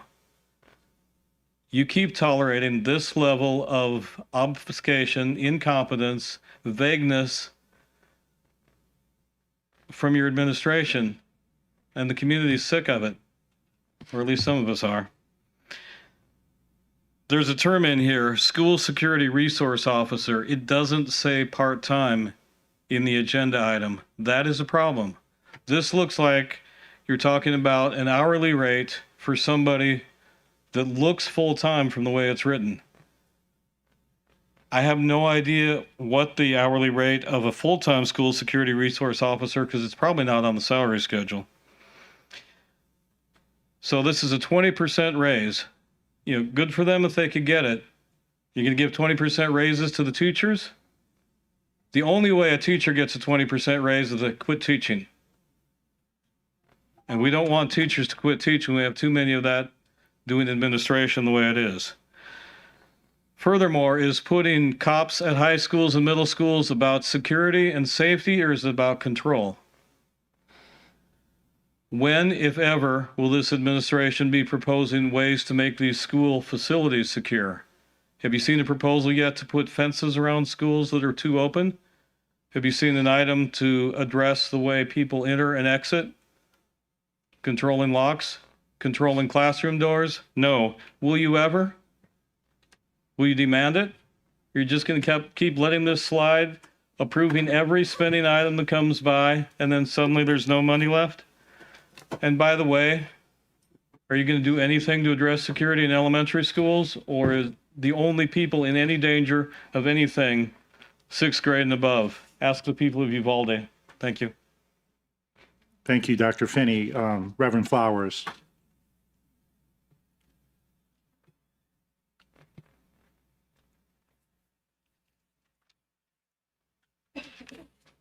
Good evening, everyone. I don't have a problem with the rate. Whatever the rate is what the rate is. My issue is these officers being on campus. My issue is, are they there for external threats? Because that is what this was about, my understanding from Uvalde. Now we're talking about them handling disciplinary problems to make the school safer when it comes to our kids. Kids are going to be kids. When I was in high school, I got suspended more than once for fighting. I got suspended and handled in other ways for fighting.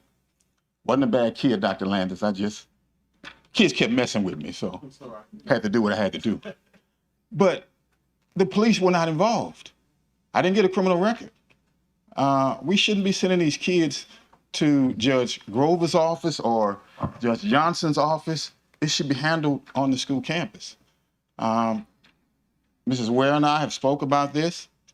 Make sure that it's about external threats, that they are not going to handle our kids who some kid refused to leave a classroom and the police are called, he's led out in handcuffs. Don't do that.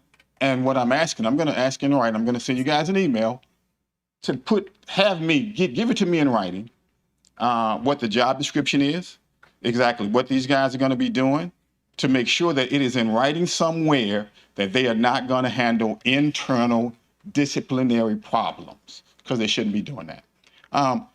You guys said some time ago that you wouldn't have these marathon meetings, but it looks like you're about to have another one tonight. So let me slip in right now that I'm all for Capital High School returning to the system. All right, we're going to have to move you along President now. of the Alumni Association, Capital should be back. First conversation that I had with Dr. Narcisse was let to us bring get to Capital it. High School back to the association. Had this conversation with our board member Howard. Bring Capital High School back to the East Baton Rouge Parish School System as a traditional high school. I got to go. You guys are going to be here all night. Bring Capital back to our system. Thank you. Appreciate you. Ms. Farley Jackson. Ms. Fairley Jackson, I'm sorry.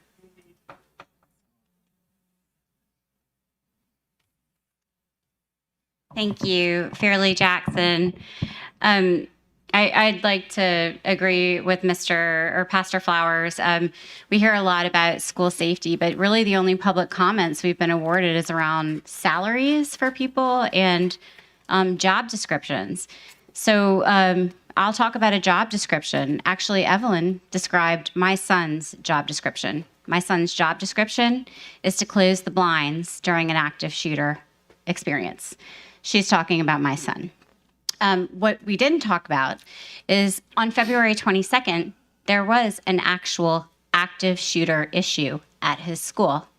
So he hid under his desk. He put his hands over his lips. He looked at his colleagues, his classmates. He reached his hand out, knowing he couldn't move, and tried to hold their hand. He's in an elementary school. He's in what I call a breezeway school. Open access. We're talking all about salaries. We're talking about job descriptions, and we're not talking about who's vulnerable and how to actually secure our sites. Mr. Goday, you said the biggest threat is from outside, right? Well, there are statistics that say 21 to 22. Most school shootings happen at elementary schools. I don't want to see guys with guns on hips. I don't want to see this school to prison pipeline. I don't want that. But let's start with the basics. We're talking about salaries and hourly rates.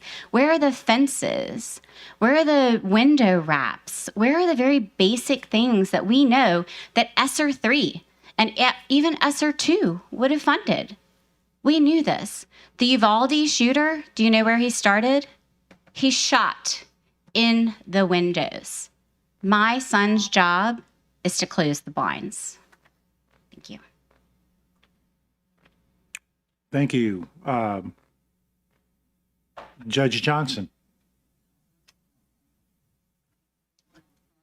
Oh, no, I'm sorry. Pamela Taylor Johnson. I'm sorry. You see, I got ahead of myself there, Judge, but if you want to speak, we'll let you speak too. There's a lot of Judge Johnsons in the room. Yeah, common name, you know. Good afternoon. Good afternoon. I'm Pamela Taylor Johnson. I'm a retired judge of the juvenile court here in East Baton Rouge Parish, and I stand before you today to speak on the issue, not for salaries, but my concern is just having additional officers inside the school. Now, I've seen this.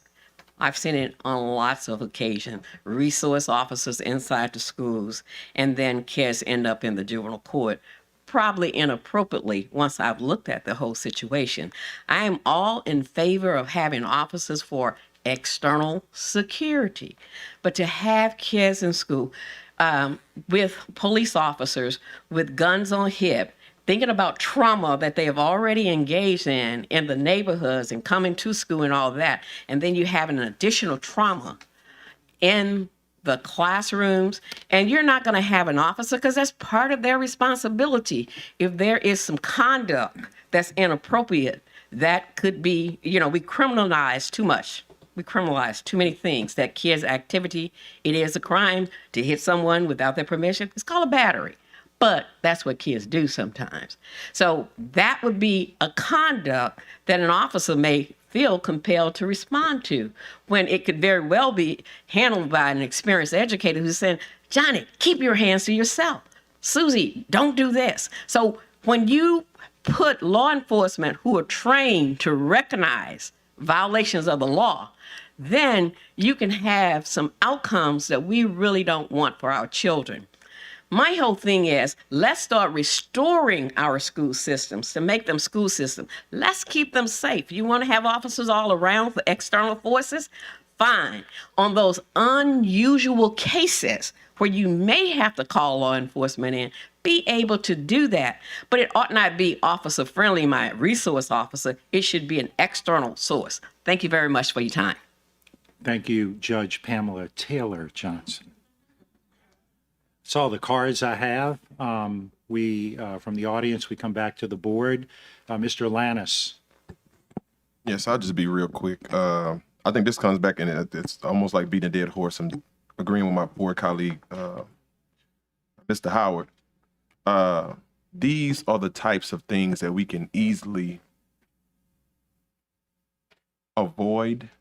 A lot of the things we're talking about are easily avoidable. One of which, as you're going to hear over and over again, is the hourly schedule, how it should have came before the board. Another of which is the language of which how we're going to use our resource officers. Is there a need? Absolutely. And I think in order for people to understand why there is a need, I would, prop up our chief of security. Sometimes people need to hear the raw data. So whenever a child brings a gun to school, let the community know how many guns are being brought to school on a regular basis, so they understand the need of why some of these things like this has to happen. Now, I'm not saying that we push officers inside of classrooms. I'm not by any measure saying that, but I am saying that there has to be a presence there so that, one, safety is a top priority in this district. As it stands, it has not been for many years. If we did the risk assessment and he went around the schools, clearly there were several things that should have been fixed a long time ago, but they were not. There is a true need to increase safety presence at our schools. I do not want our communities to glance over that. It still bothers me to know that on a Sunday at a high school football game, 5 automatic guns were brought on that campus, and that was with officers on the campus. They didn't have enough to man that event, and because of it, several people could have lost their lives. I only said it to say that we have to caution ourselves to also put the kids first. We've lost too many already, and we're still losing them as we're discussing this topic. Thank you. Thank you, Mr. Lannis. Ms. Ware Jackson. Thank you, President Tatman. You know, we've heard a lot this evening around the what the motive is, you know, and I can't help but just look at the backup, you know, and it doesn't really match if we're just talking about the dollar amount of what what we want to pay these officers, you know, and I can't help being like this. It needs to match.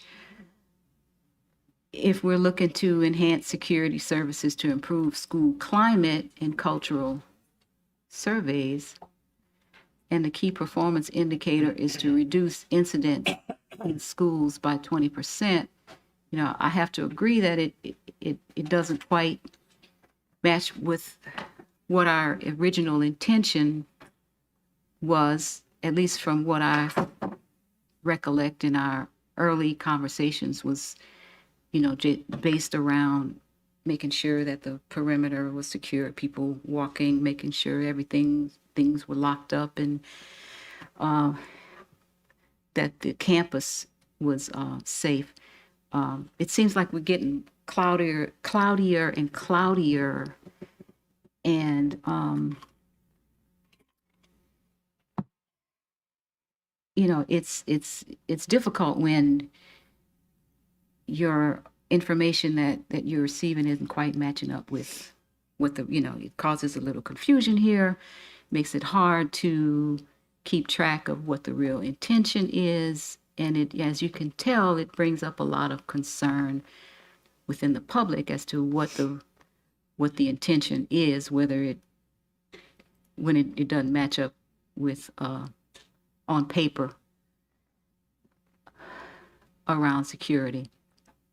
So this is difficult to just vote on the hourly rate, and we're not sure what that officer who will be paid at this hourly rate's duty really is. So I just want to make that clear to you if it's not evident from what people have said, you know. So I would just encourage you to just make it match, you know, so everybody really understands, because even through all of this time, you know, it seems to have caused more and more confusion as to what our real intention is. And, you know, it's like we need to go back and make sure that we're not intending to interrupt our usual procedure when it comes to discipline in our schools. Okay? Thank you very much. Thank you, Ms. Ware-Jackson. The board is clear. Madam Secretary, please conduct the vote. Please vote.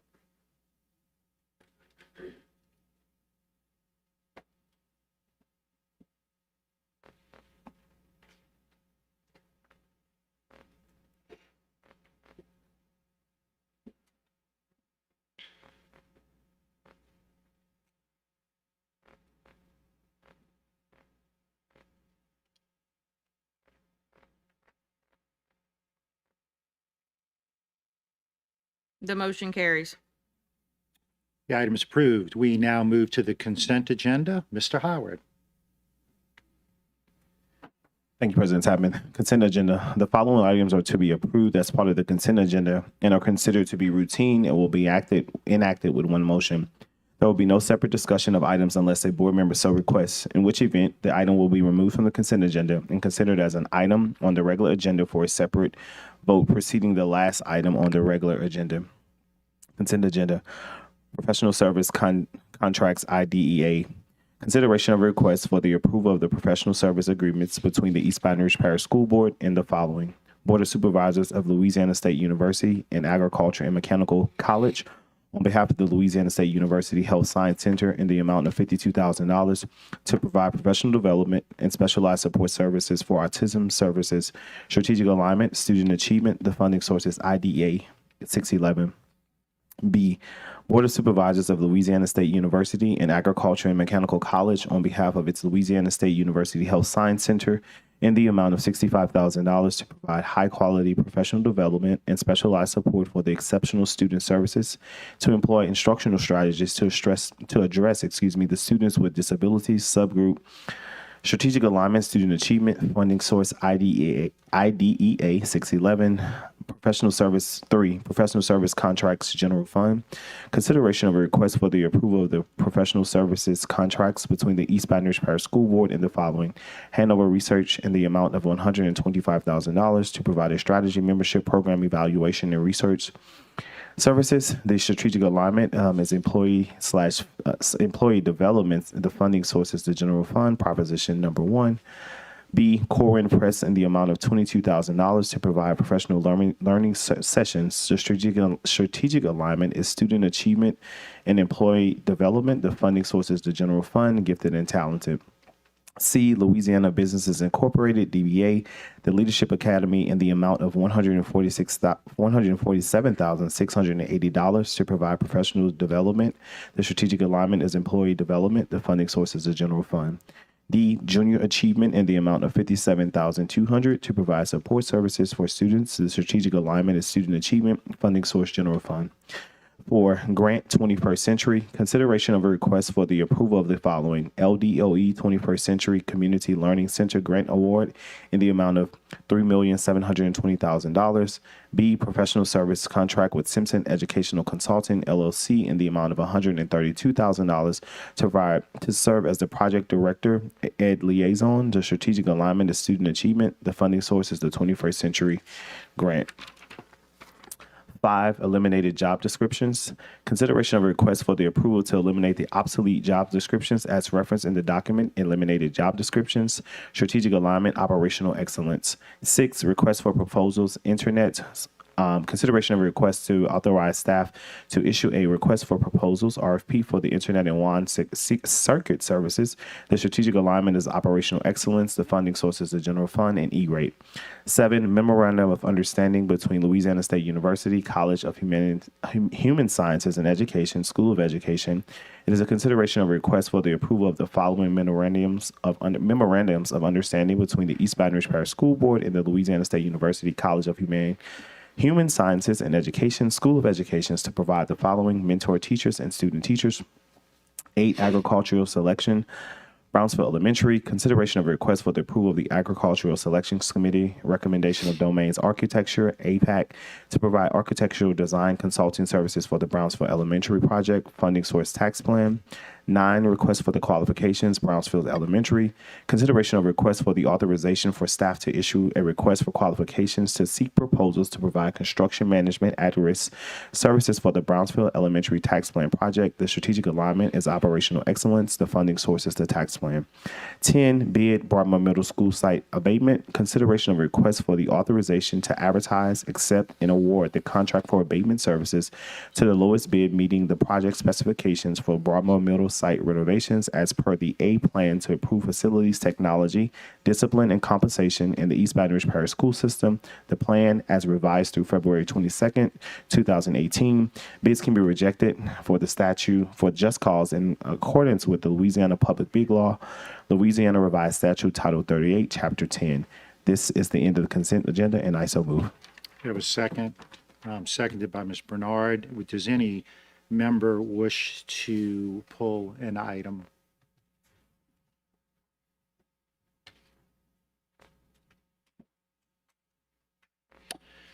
Hearing none, we are now on the consent agenda, and the board is clear, so I need to pull all consent agenda cards. CI through 10.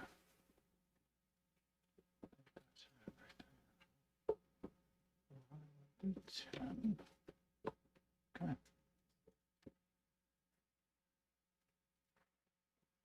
Karonda Corley.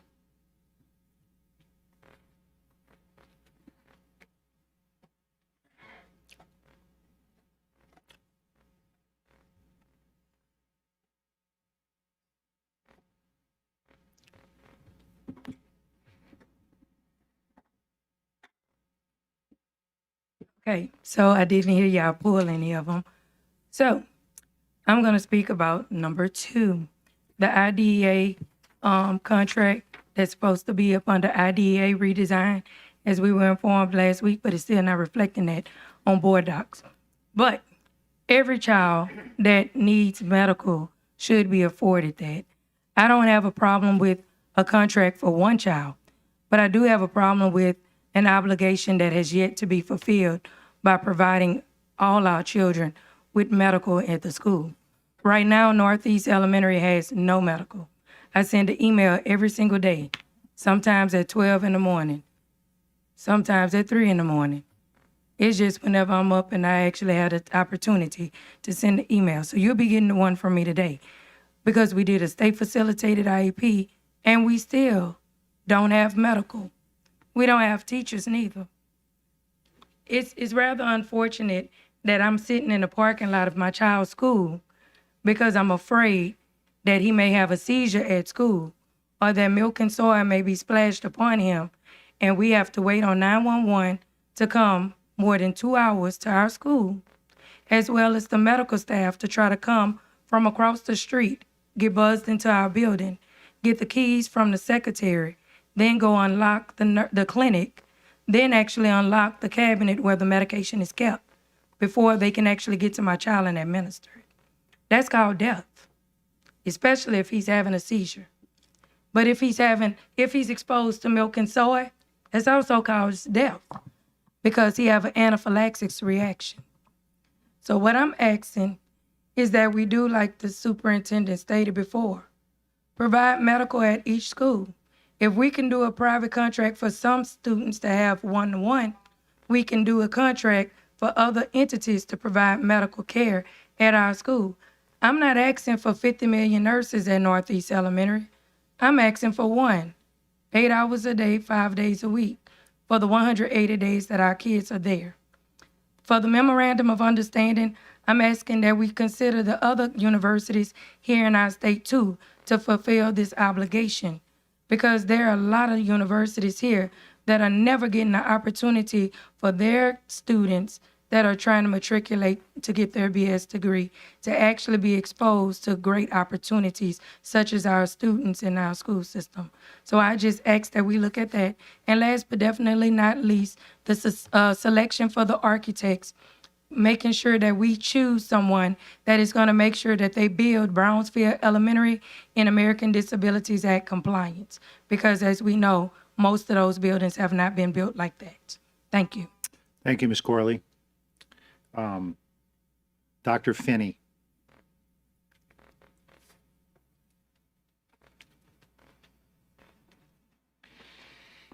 Thank you. I'm speaking against two parts and actually in support of one. You're all sitting down, right? Item I3A, $125,000 to Hanover Research. There are many words in the backup and no information. I have no idea what in the world we're paying these people $125,000 to study. And that's a lot of money. That would pay 2 teachers and some benefits for a year. So if it's money well spent, great, but you can't tell it from the backup. $147,000 or so to the business report.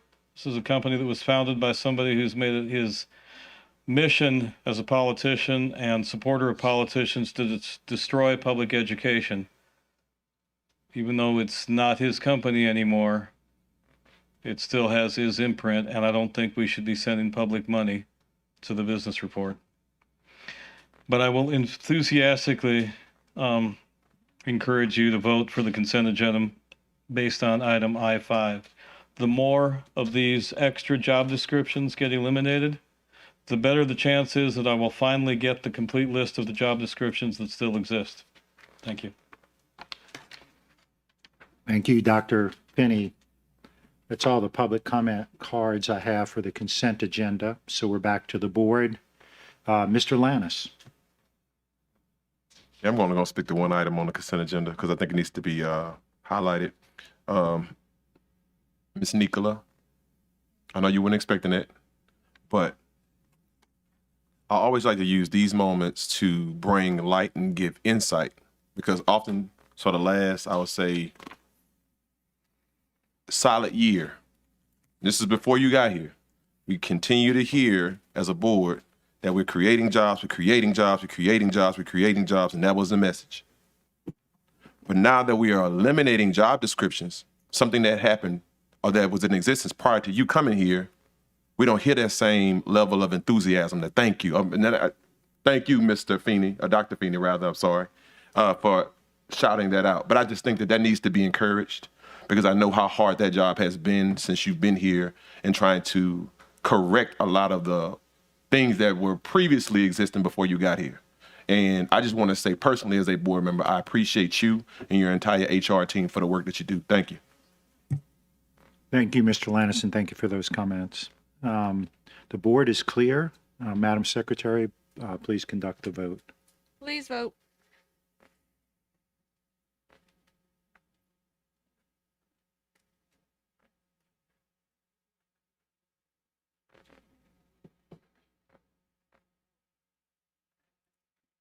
The motion carries. Consent agenda is approved. We move now to item J1, discussion consideration of the return of Capitol High School to the East Baton Rouge Parish School Board by the Recovery School District, subject to the stipulations and conditions as proposed by the Louisiana Department of Education. Do I have a motion moved by Mr. Howard, seconded by Mr. Lannis?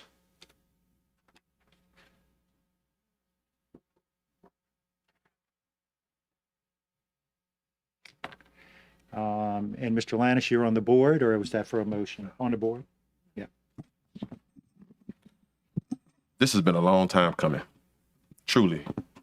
Now we can finally have this conversation that we have been waiting to have for far too long, for years, since we lost Capitol High School, the second oldest African-American high school in Baton Rouge.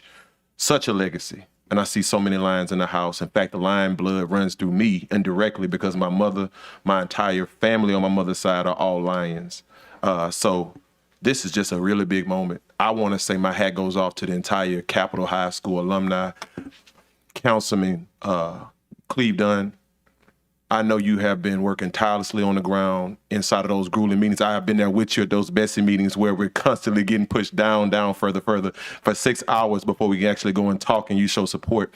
But I can specifically remember you bringing 5,000 signatures from people all across the community in the Eden Park area, Easytown area that are not only residents, but that gold and red truly runs through their veins, truly runs through their blood. And I just want to say to you all, thank you for not giving up on your fight. You could have given up a long time ago, but you didn't.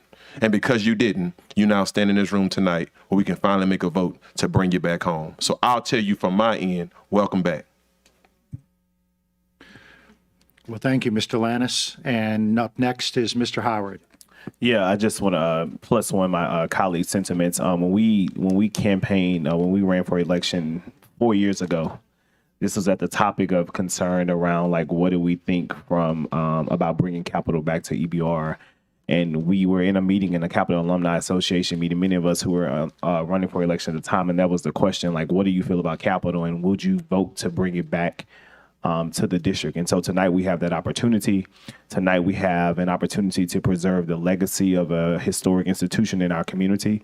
And tonight, as a board, we have the opportunity to, again, put students first, because I have long argued that we should have been taking all of our schools back that were part of the Recovery School District. Many times when we had this conversation, it was about obsolete numbers of like, oh, if we take all of these schools back, our district performance score would go down and X, Y, and Z. But if we're in the business of doing what's best for kids, we should be able to be in the business of being intentional about how we provide resources to provide the best educational outcomes for those kids. And so tonight we have an opportunity to do all the things that we say we're going to do and put action behind our words. So early on, congratulations to the institution and congratulations to this historical legacy that's a part of our community. Thank you, Mr. Howard. Ms. Ware Jackson. All I can say, it's been a long time since the lions got to roar in this house, and I'm ready to hear it. Go Lions, huh? I actually have a lion in my living room. You probably saw that picture, huh? So I am truly, how many of y'all have a lion in your living room? I'm a Lions fan. I'm a Lion fan. Let's see, the board, Ms. Vice President Collins.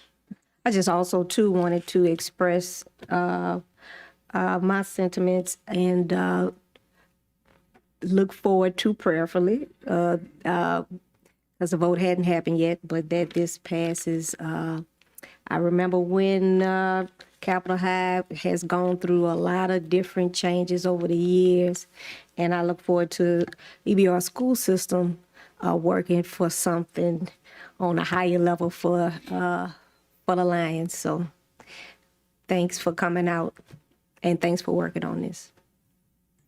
Thank you, Vice President Collins. The board is clear for now. We go to the audience. Dr. Finney.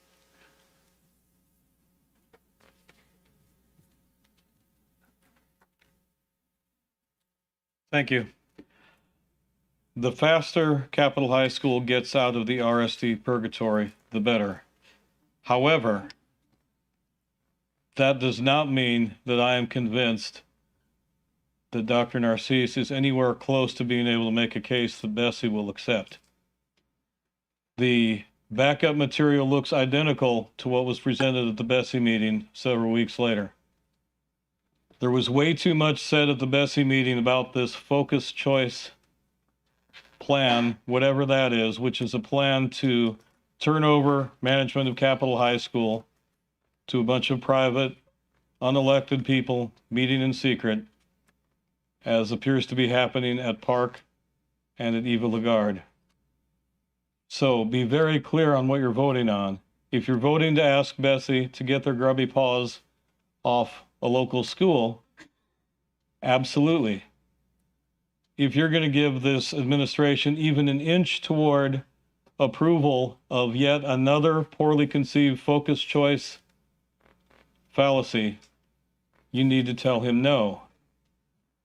Furthermore, be sure you ask the folks that are actively involved in the current management of Capitol High what their impression of the state of the facility is, because today was the first time that I had heard that they've invested $1.5 million and are about to invest more in improving the physical plant. And apparently it's not as bad as we've been led to believe. And whatever 20 or 30 million that somebody is allegedly willing to donate to drive a bulldozer through the school and build something wonderful, make sure you have your BS detectors going if he mentions that private contribution, because that sounds a lot like a lease buyback. So I hope the people behind me will be able to enthusiastically support the return of this, but make sure that you don't give this administration an inch and have him try to steal a mile. Get the school back and at least consider the possibility, and I can't believe I'm saying this, but consider the possibility of inviting the current operating board to submit a type 1 charter.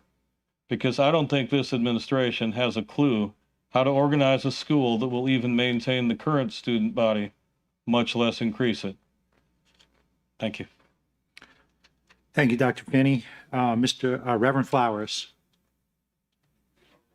He left. All right, good. That helps us because that way, yeah, go Capital.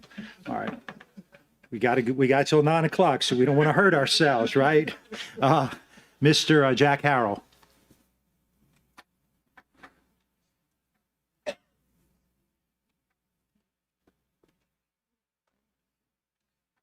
Hello, board. My name is Jack Harrell, and I'm a 1981 graduate of Capital Senior High School. I'm also a member of the Alumni Association, and I fully support the return of Capital High to the East Baton Rouge Parish system.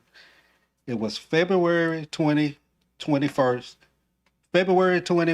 2008, when Bessie voted 11-0 to remove Capital from the East Baton Rouge Parish system. Since that time, we've basically been a guinea pig in the whole system. You know, we've had about 3 different charter operators, and nobody really got it right. You know, I applaud the group that's there now, the CEF. They've done a good job. As a matter of fact, there are some good aspects that they have that we can carry into this focus program. And as far as the focus group, unlike the previous speaker, I'm actually excited about it. You know, I think one of the things that Capital was missing over the last couple of years is that we never had any type of program to attract quality, other kids to the school. Well, I'm 100% in favor of it, and one of the things I like about it is the feeder program. I like the fact that we would be paired with Park Elementary, because I believe any high school is only as strong as its input. So if we can get the Park Elementary system right, we pair it with Capital and the surrounding schools like Capital Elementary and any other school, then everything would work out. So I'm 100% in favor of it, and I'm glad to be out. When I graduated, we were EBR, so I'm happy to be back after the vote. Thank you. Thank you, Mr. Harrell. Miss Valencia Johnson.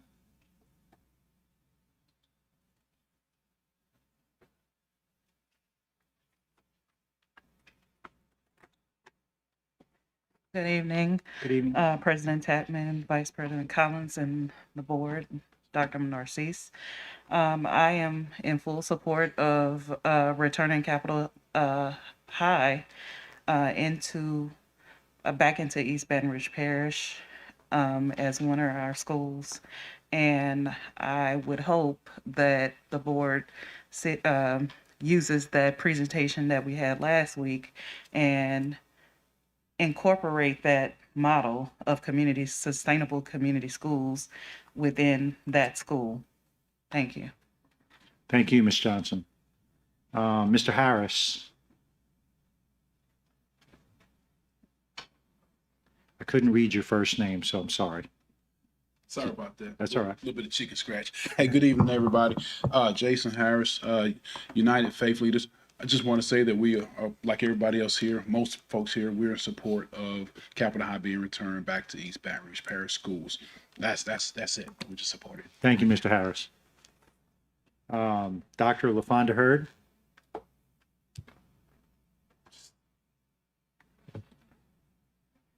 There she is.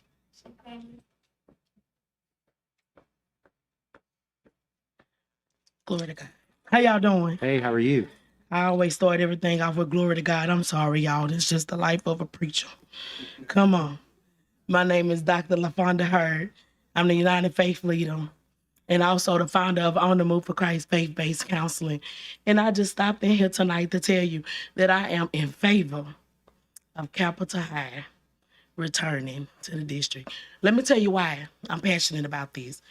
Because I too came from a high school that was taken away when I graduated. So I don't have a homecoming.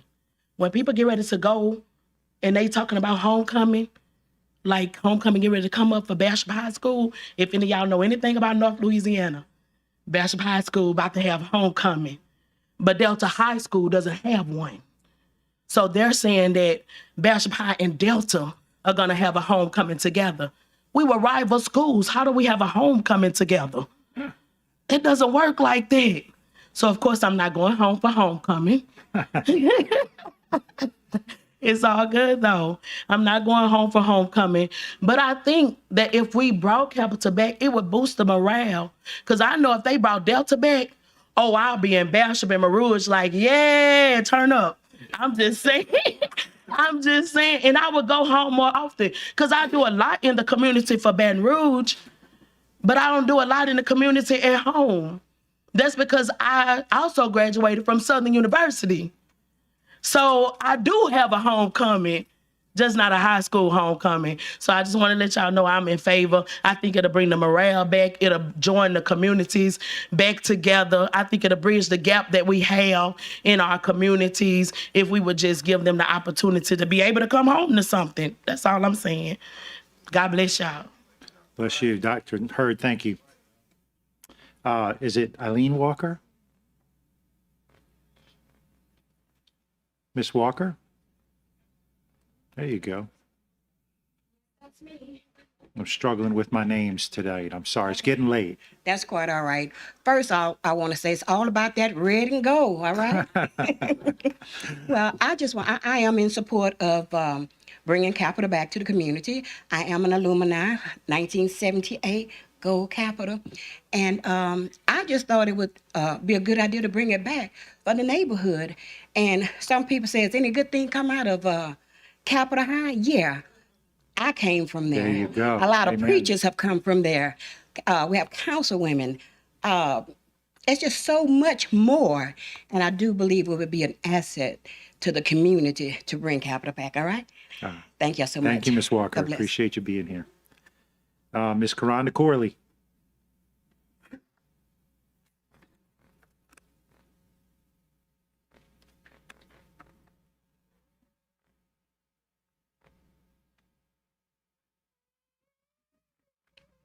Okay, so I am all in approval for Capital High School returning back under EBR. What I am not in approval of is focused choice programs. So let me explain the reasoning. with focused choice programs, what happened if it don't work? I remember at Bessie, our superintendent stated Ms. that Corley, we just on subject, all we're doing is voting to take it back in the stipulations. We would have to vote for that. wait, hold on. He took a couple of my seconds, but Yeah. I, all right. I just want to make sure. Board Yeah, this is President- just simply working with Bessie to try to get the school back. That's right. And I want, Miss April, you said let my time go. It's okay. Okay. I just wanted to make it be known, though, that I know that we told Bessie that it was going to be a focused choice program. And then last week, we also talked about a language immersion that was going to come to the school as well. And that's not reflected in this PowerPoint. In addition to that, at Bessie, it was stated by our superintendent that it was going to be a 2.8 GPA in order to get into focused choice programs, which is much higher than what we have for the students at Baton Rouge High or at Lehigh. So I just wanted to make sure that when we inform the public about it, that everybody can go back and look at that Bessie board meeting and see Dr. Kay Brumlin, Bessie board members Ronnie Mars, as well as Dr. Belinda Davis, asked a lot of questions regarding what the impact was going to be regarding the neighborhood kids being able to be in the school if that GPA was 2.8. They also asked questions because the superintendent stated he wanted to give the school a new school building. They asked where we was on our tax plan. So I just want to make sure that when we say that we're bringing back Capital High, that we're not talking about all this other foolishness about focused choice programs. Don't make that a focused choice. Just make it programs that children can actually enroll in and not have to meet a certain GPA to get in, because then it's exclusion. I'm talking about have stuff that's inclusive. So we talk about parent choice, make it parental choice, but let Capital High School return back to being the great mighty lions that it was, that allowed children to be able to go across the street to the Department of Labor to work. That's the kind of programs we want. So I'm all for Capital High returning, but I'm not for that focused choice stuff. Thank you. Thank you, Ms. Corley. Mr. Jamie Robinson.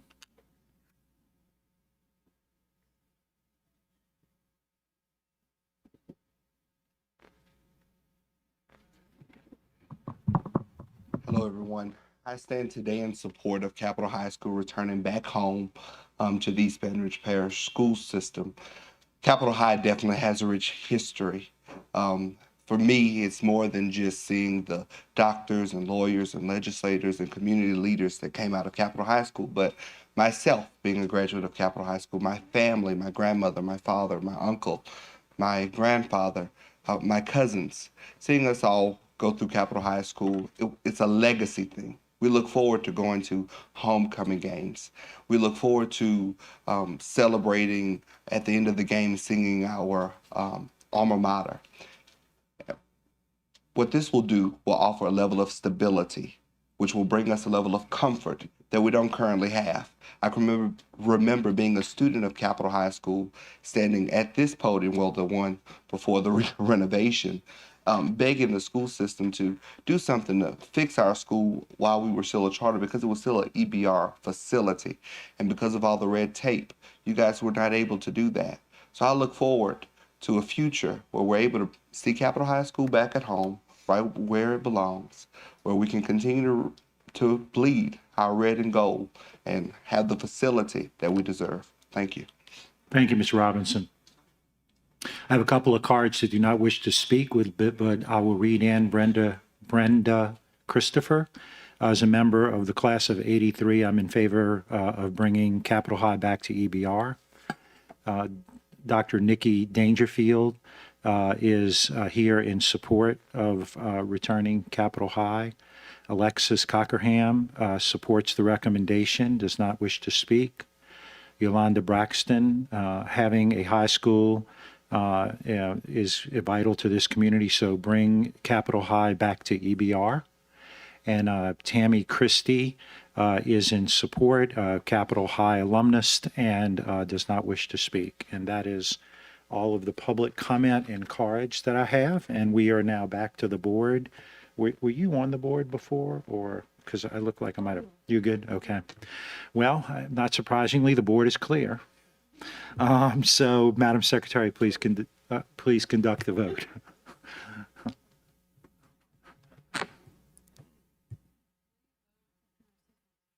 Please vote.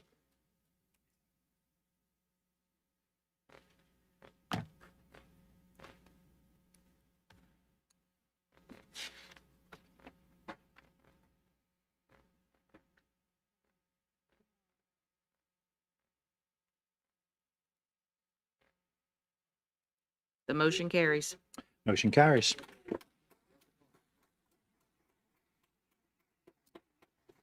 Dr. Narcisse.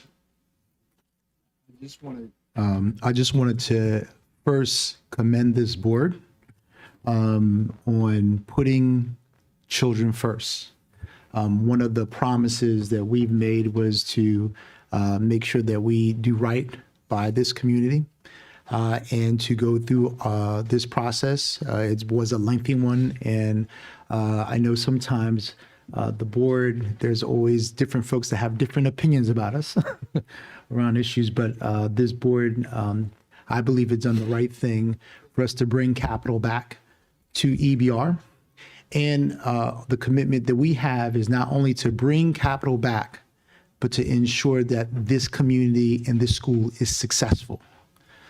That is the goal that has been from the day since we set on this mission. I appreciate also all the government agencies and folks that have helped. I see Councilman Cleve Dunn here.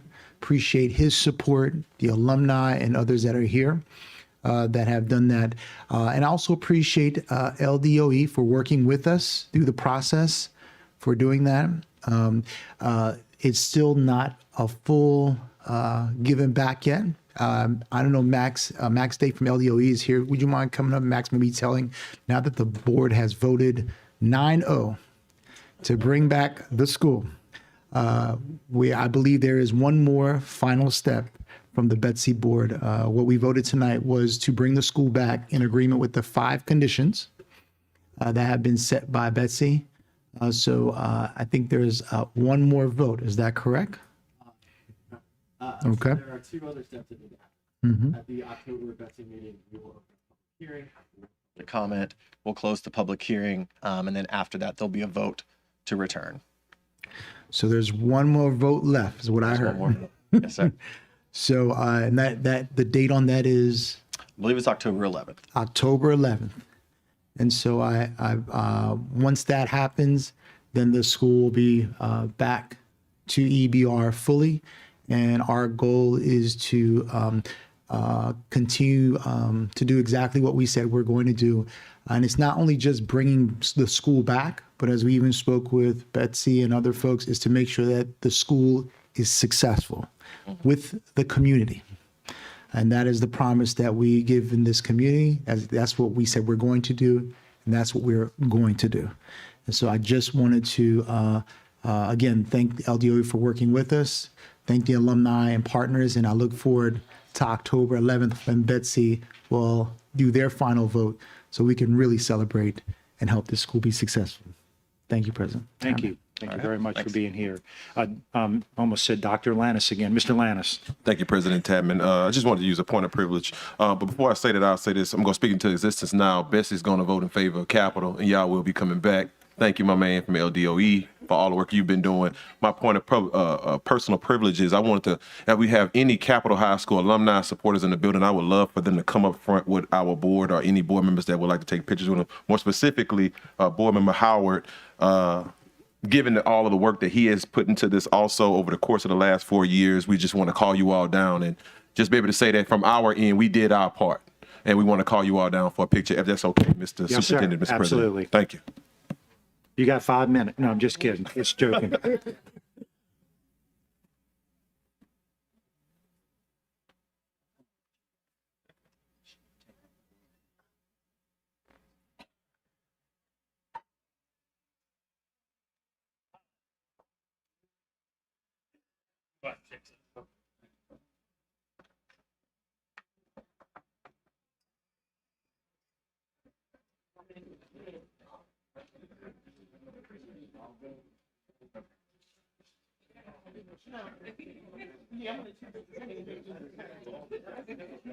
Board member, we're gonna have.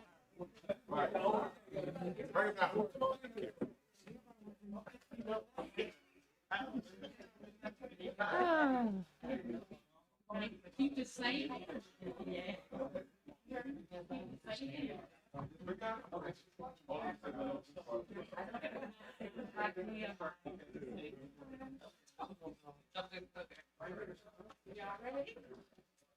right, here we go. It's gonna be a bunch of y'all, so be patient. 1, 2, 3.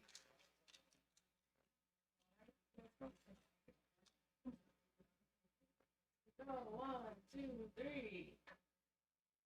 Great. Another one. All right, 1, 2, 3.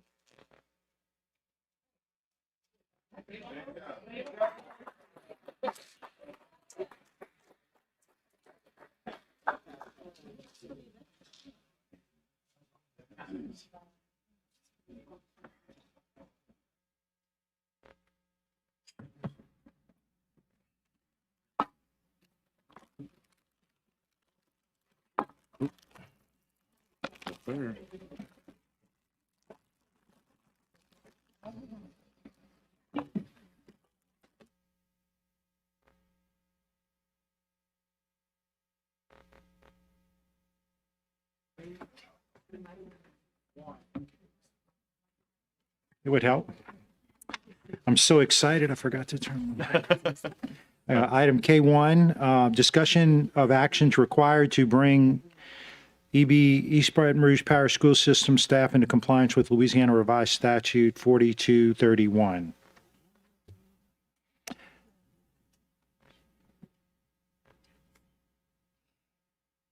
I don't have anything, Mr. Counselor. Wait, okay, Ms. Ware Jackson.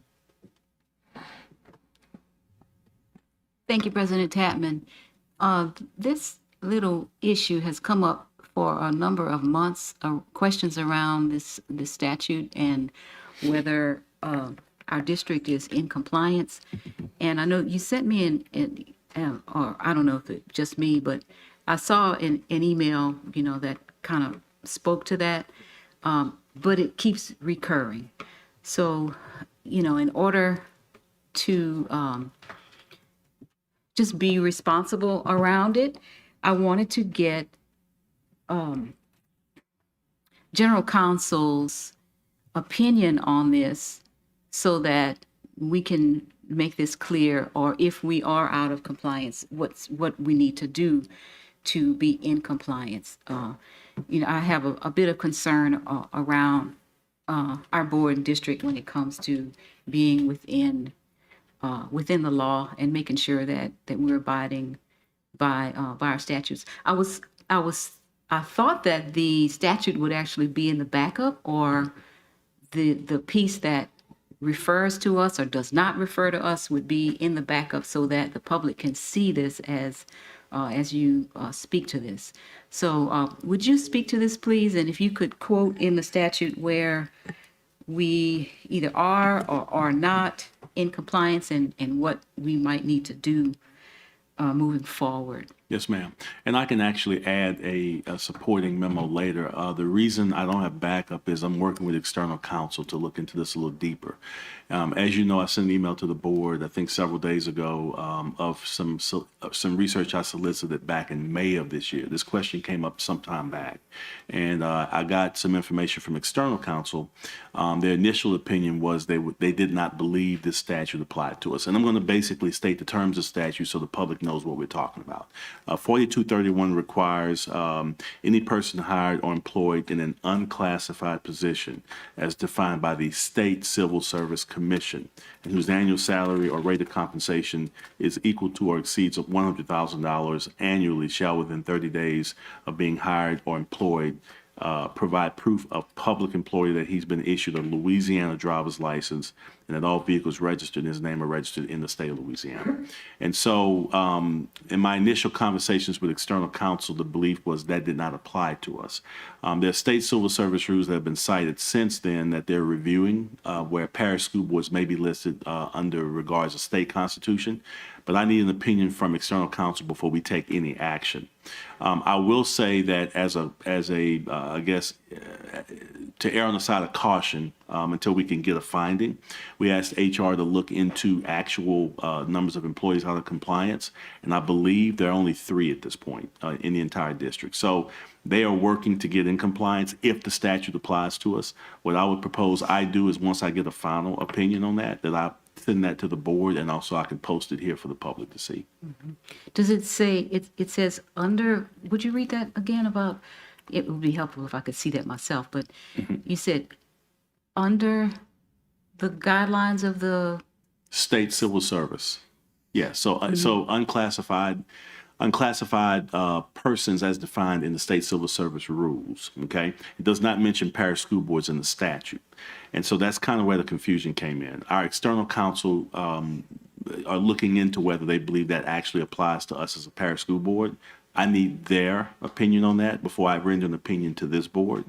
But as legal counsel for this board and for the staff, my advice was let's go ahead and check to make sure that we are, if needed, will be in compliance no matter what that opinion may be. So as I said earlier, I can make sure we get that opinion to the board, and I can also post it here if that's the leisure, if that's the pleasure of the board, once that comes through. Yeah, because a little earlier in the verbiage, it mentions school boards, but it doesn't look like the school boards need to be attached to the civil service. So Yeah. that's where the Yeah, confusion that's the confusion, is. So- yeah. And actually, school boards are not mentioned in the state statute, right? And that I think that was why the initial opinion of our counsel was they didn't believe this was something we need to be concerned about. But again, attorneys always err on the side of caution. So But school boards are mentioned in that. not in the state statute, no ma'am. They may be mentioned in the civil service rules, but the Louisiana state law does not mention parish school boards. I want to make sure that's clear. Yeah, let's make sure Yes, that's ma'am. clear so we can should we get any information or any ruling from the Attorney General on this? I don't believe that's Does that necessary. fall into that Yeah, category? I don't believe that's necessary, Ms. Ms. Ware Jackson. I believe once I get an opinion from external counsel, I can look at that and determine and make a determination. And I have confidence in their ability to research this for us fully. And so I think that should be more than enough for us to proceed. Yeah, that's good. Yes, ma'am. That'd be great. Okay. I want to err on the side of caution. Thank you, Ms. Ware Jackson. Vice President Collins. Really, that was going to ask the AG whether or not it was would help to get an AG opinion, but you spoke on it. I know this has been dragging on. The question has been dragging on for a couple of months, and it would have been hoped that the people who already knew the question was out there would have took care of it, and this could have been a moot point. And I could have told one of my constituents, what's the point? So hopefully we'll get everything straightened out. Thank you. Thank you, Vice President Collins. The board is clear. We move now to item K2, board approved salary schedule, discussion of actions required to eliminate those situations in which full-time East Baton Rouge Parish School System employees are compensated with salaries not available on the board approved salary schedule. Again. Ms. Ware Jackson. Close my mic. Thank you, President Tapman. Again, this was something that was brought up. Actually, I had asked, I didn't ask for this to be placed on this agenda, but I was asking that the superintendent and HR look at that and see about any of those contracts or anything that was questionable. And then, because there was questions around whether some of this needed to be board approved. And if so, then we would bring it back to the committee of the whole for approval. that was the what I mentioned in the communication. So when I saw this was on the agenda, you know, it was too late then, but at any rate, the intention was to have was to ask the superintendent and HR to look at this and kind of vet through it. And then if it needs to be brought to us for approval, we could do that at the committee of the whole. So Dr. Narcisse, what do you say? Sorry, Board Member Jackson. I was looking at the little one running around the place, so I was hopeful that he didn't get hurt. So, if we could just repeat that one more time, your question. Just to look at those, the questions around those, maybe some contracts or some salaries that should have been board approved. And if so, we can bring that back to the committee of the whole. That was the question, the concern. And, you know, I don't know whether you've looked at that to see that already or what, but because like I said, I didn't expect this to be on the agenda unless it needed to be at the committee of the whole for board approval on anything that needed to be approved by the board. Yeah, we can look into this. As you know, we have made, you know, the board commissioned us to do a compensation study to fix all the salaries as we look into salaries into next year and raising those things. And so it's something we can go in and take a look at. Yeah, I think some of the question was around maybe some contracts that may have been changed that maybe should look at. I think you were in that email, right? Not sure, huh? I'm not sure, Board Member Jackson, but I can look at specifically. I know I was copied on it, so you know it wasn't to me, you know. Yeah, I could take a look at that. But we can look into that. Mm-hmm. And then if we need to approve them, then surely they could come back to the committee of the whole, not this board meeting. We can look into that.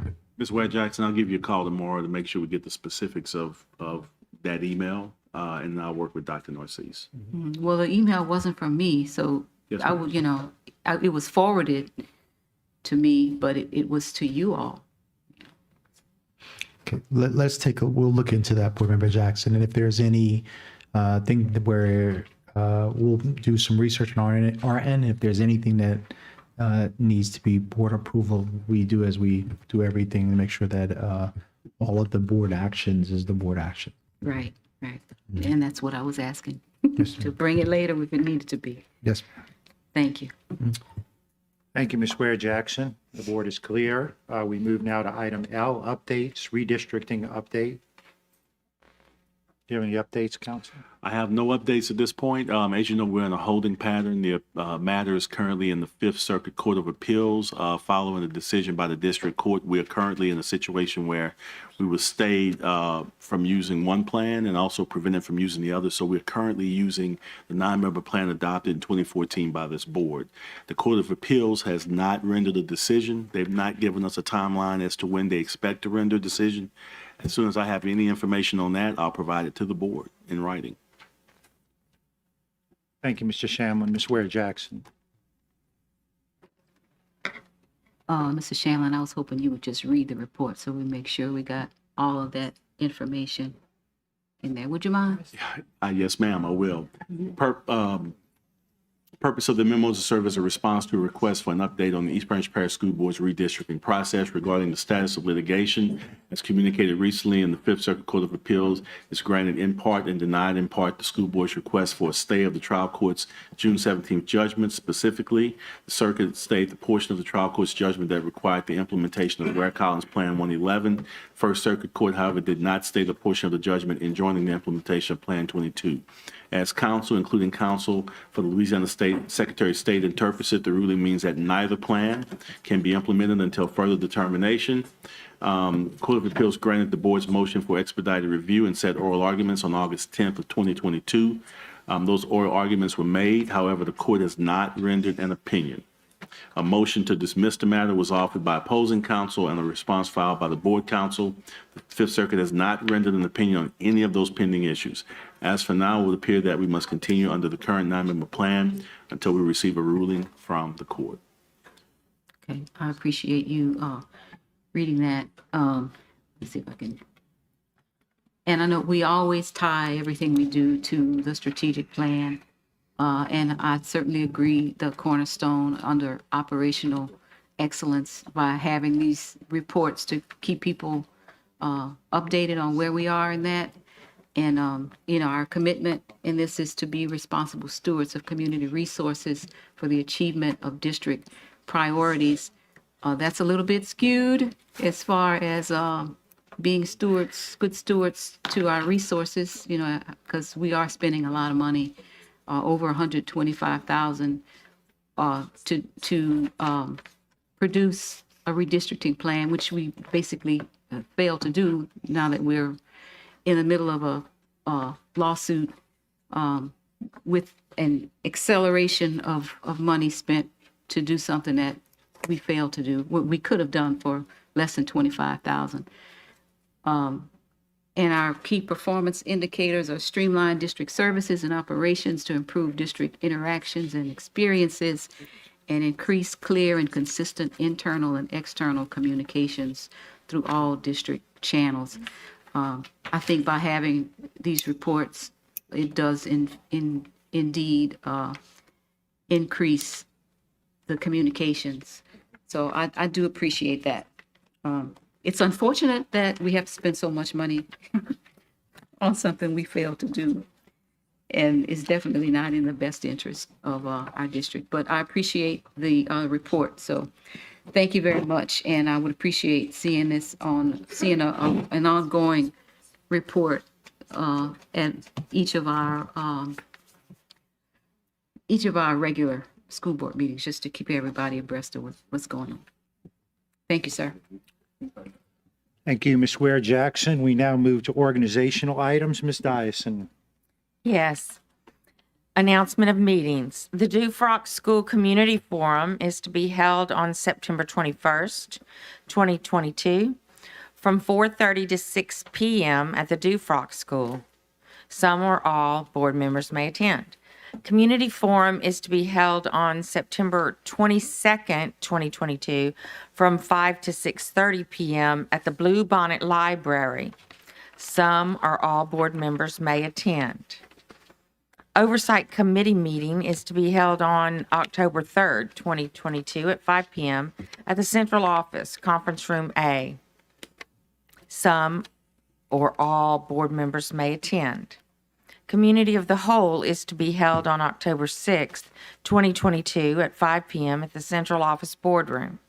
And our regular board meeting is to be held on October 20th, 2022 at 5 p.m. at the Central Office Boardroom.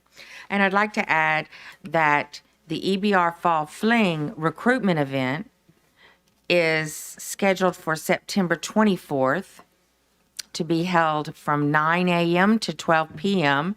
at Sherwood Middle Academic Magnet School, 1020 Malbrook Drive. And I move to adjourn. Before you do, I just want to take a moment to thank our staff, Dr. Narcisse and our staff for being here and the work that you put in.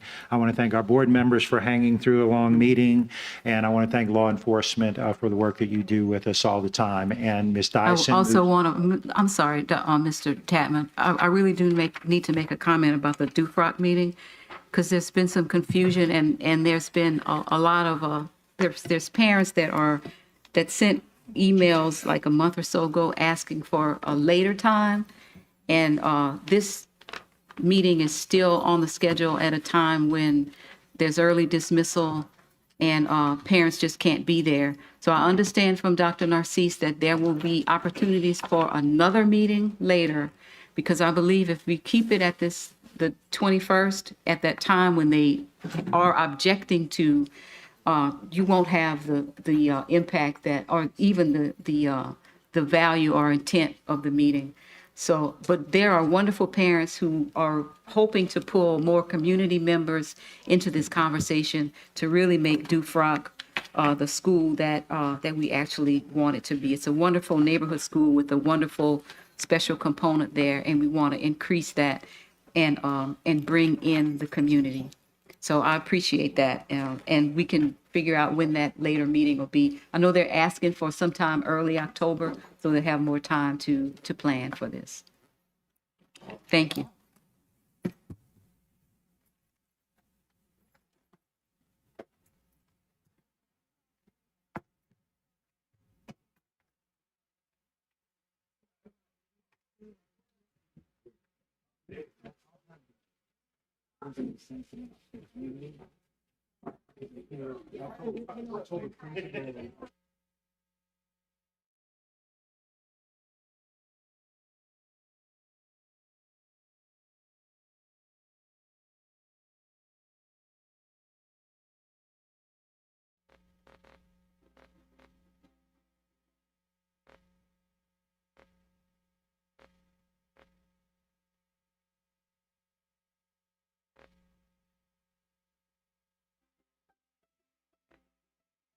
Hello, my name is Tirza Smith, and I'm the Director of Child Welfare and Attendance with East Baton Rouge Parish Schools. On September 6th, the governor signed a proclamation recognizing September as Attendance Awareness Month. Did you know that students can suffer academically by missing 10% or more of school days? That's just a couple of days per month. Absences add up, whether excused or unexcused. So let's work together. Attendance takes a village. Let's work together to get our kids in school, to keep them in school, and to fill those seats so that they can learn today and achieve tomorrow. Hi, this is Aishla Burgess, the Executive Director of Truce, and September has been designated as Attendance Awareness Month by the Louisiana Department of Education. Let's continue to make attendance a priority for our future success. Good afternoon. I'm Gail Grover, Juvenile Court Judge in East Baton Rouge Parish, Division B. Thank you, Superintendent Narcisse, as well as the entire school board for your proclamation to recognize September 2022 as Attendance Awareness Month for East Baton Rouge Parish School System. Truancy is an issue locally, across the state, and throughout the country. It is so important to bring awareness to the issue and to impress upon our students, parents, and community just how important it is for every child to attend school daily. I appreciate the opportunity to work in collaboration with Child Welfare and Attendance and the Truancy Assessment Center programs of East Baton Rouge Parish School System, as well as multiple partner agencies to address truancy in our parish. I'm asking every adult to use your influence to encourage our children to attend school. Together, we can reduce truancy and increase school attendance. Thanks again for this important proclamation to make September 2022 Attendance Awareness Month. Hi, I'm William Tate, president of LSU. And I want to just say one thing, the empty seat problem. What is that? That's when you come to a classroom and the seat is empty. Why is it empty? Perhaps the young person has decided not to come to school. The empty seat problem is one of our great challenges. I want to encourage all young people to come to school, fill the seat, and take advantage of the learning opportunities in your building. The empty seat problem goes away when you make the right decision. Come to school, learn, and add value to our society. We need you. No more empty seats. This is Ted James reminding you that regular school attendance has a direct reflection on our young people's ability to be successful in school. Even missing as low as 10% of class, whether that be excused or unexcused, can make a huge difference in a young person's trajectory. September is School Attendance Awareness Month, and I want to encourage all of you to be in school every single day to gain the tools that you need to be successful citizens in the world. This goes for parents, grandparents, aunts, uncles, and friends. We all want to make sure that our students attend school regularly so that they can be successful, contributing citizens, and that we can all be proud of our young people.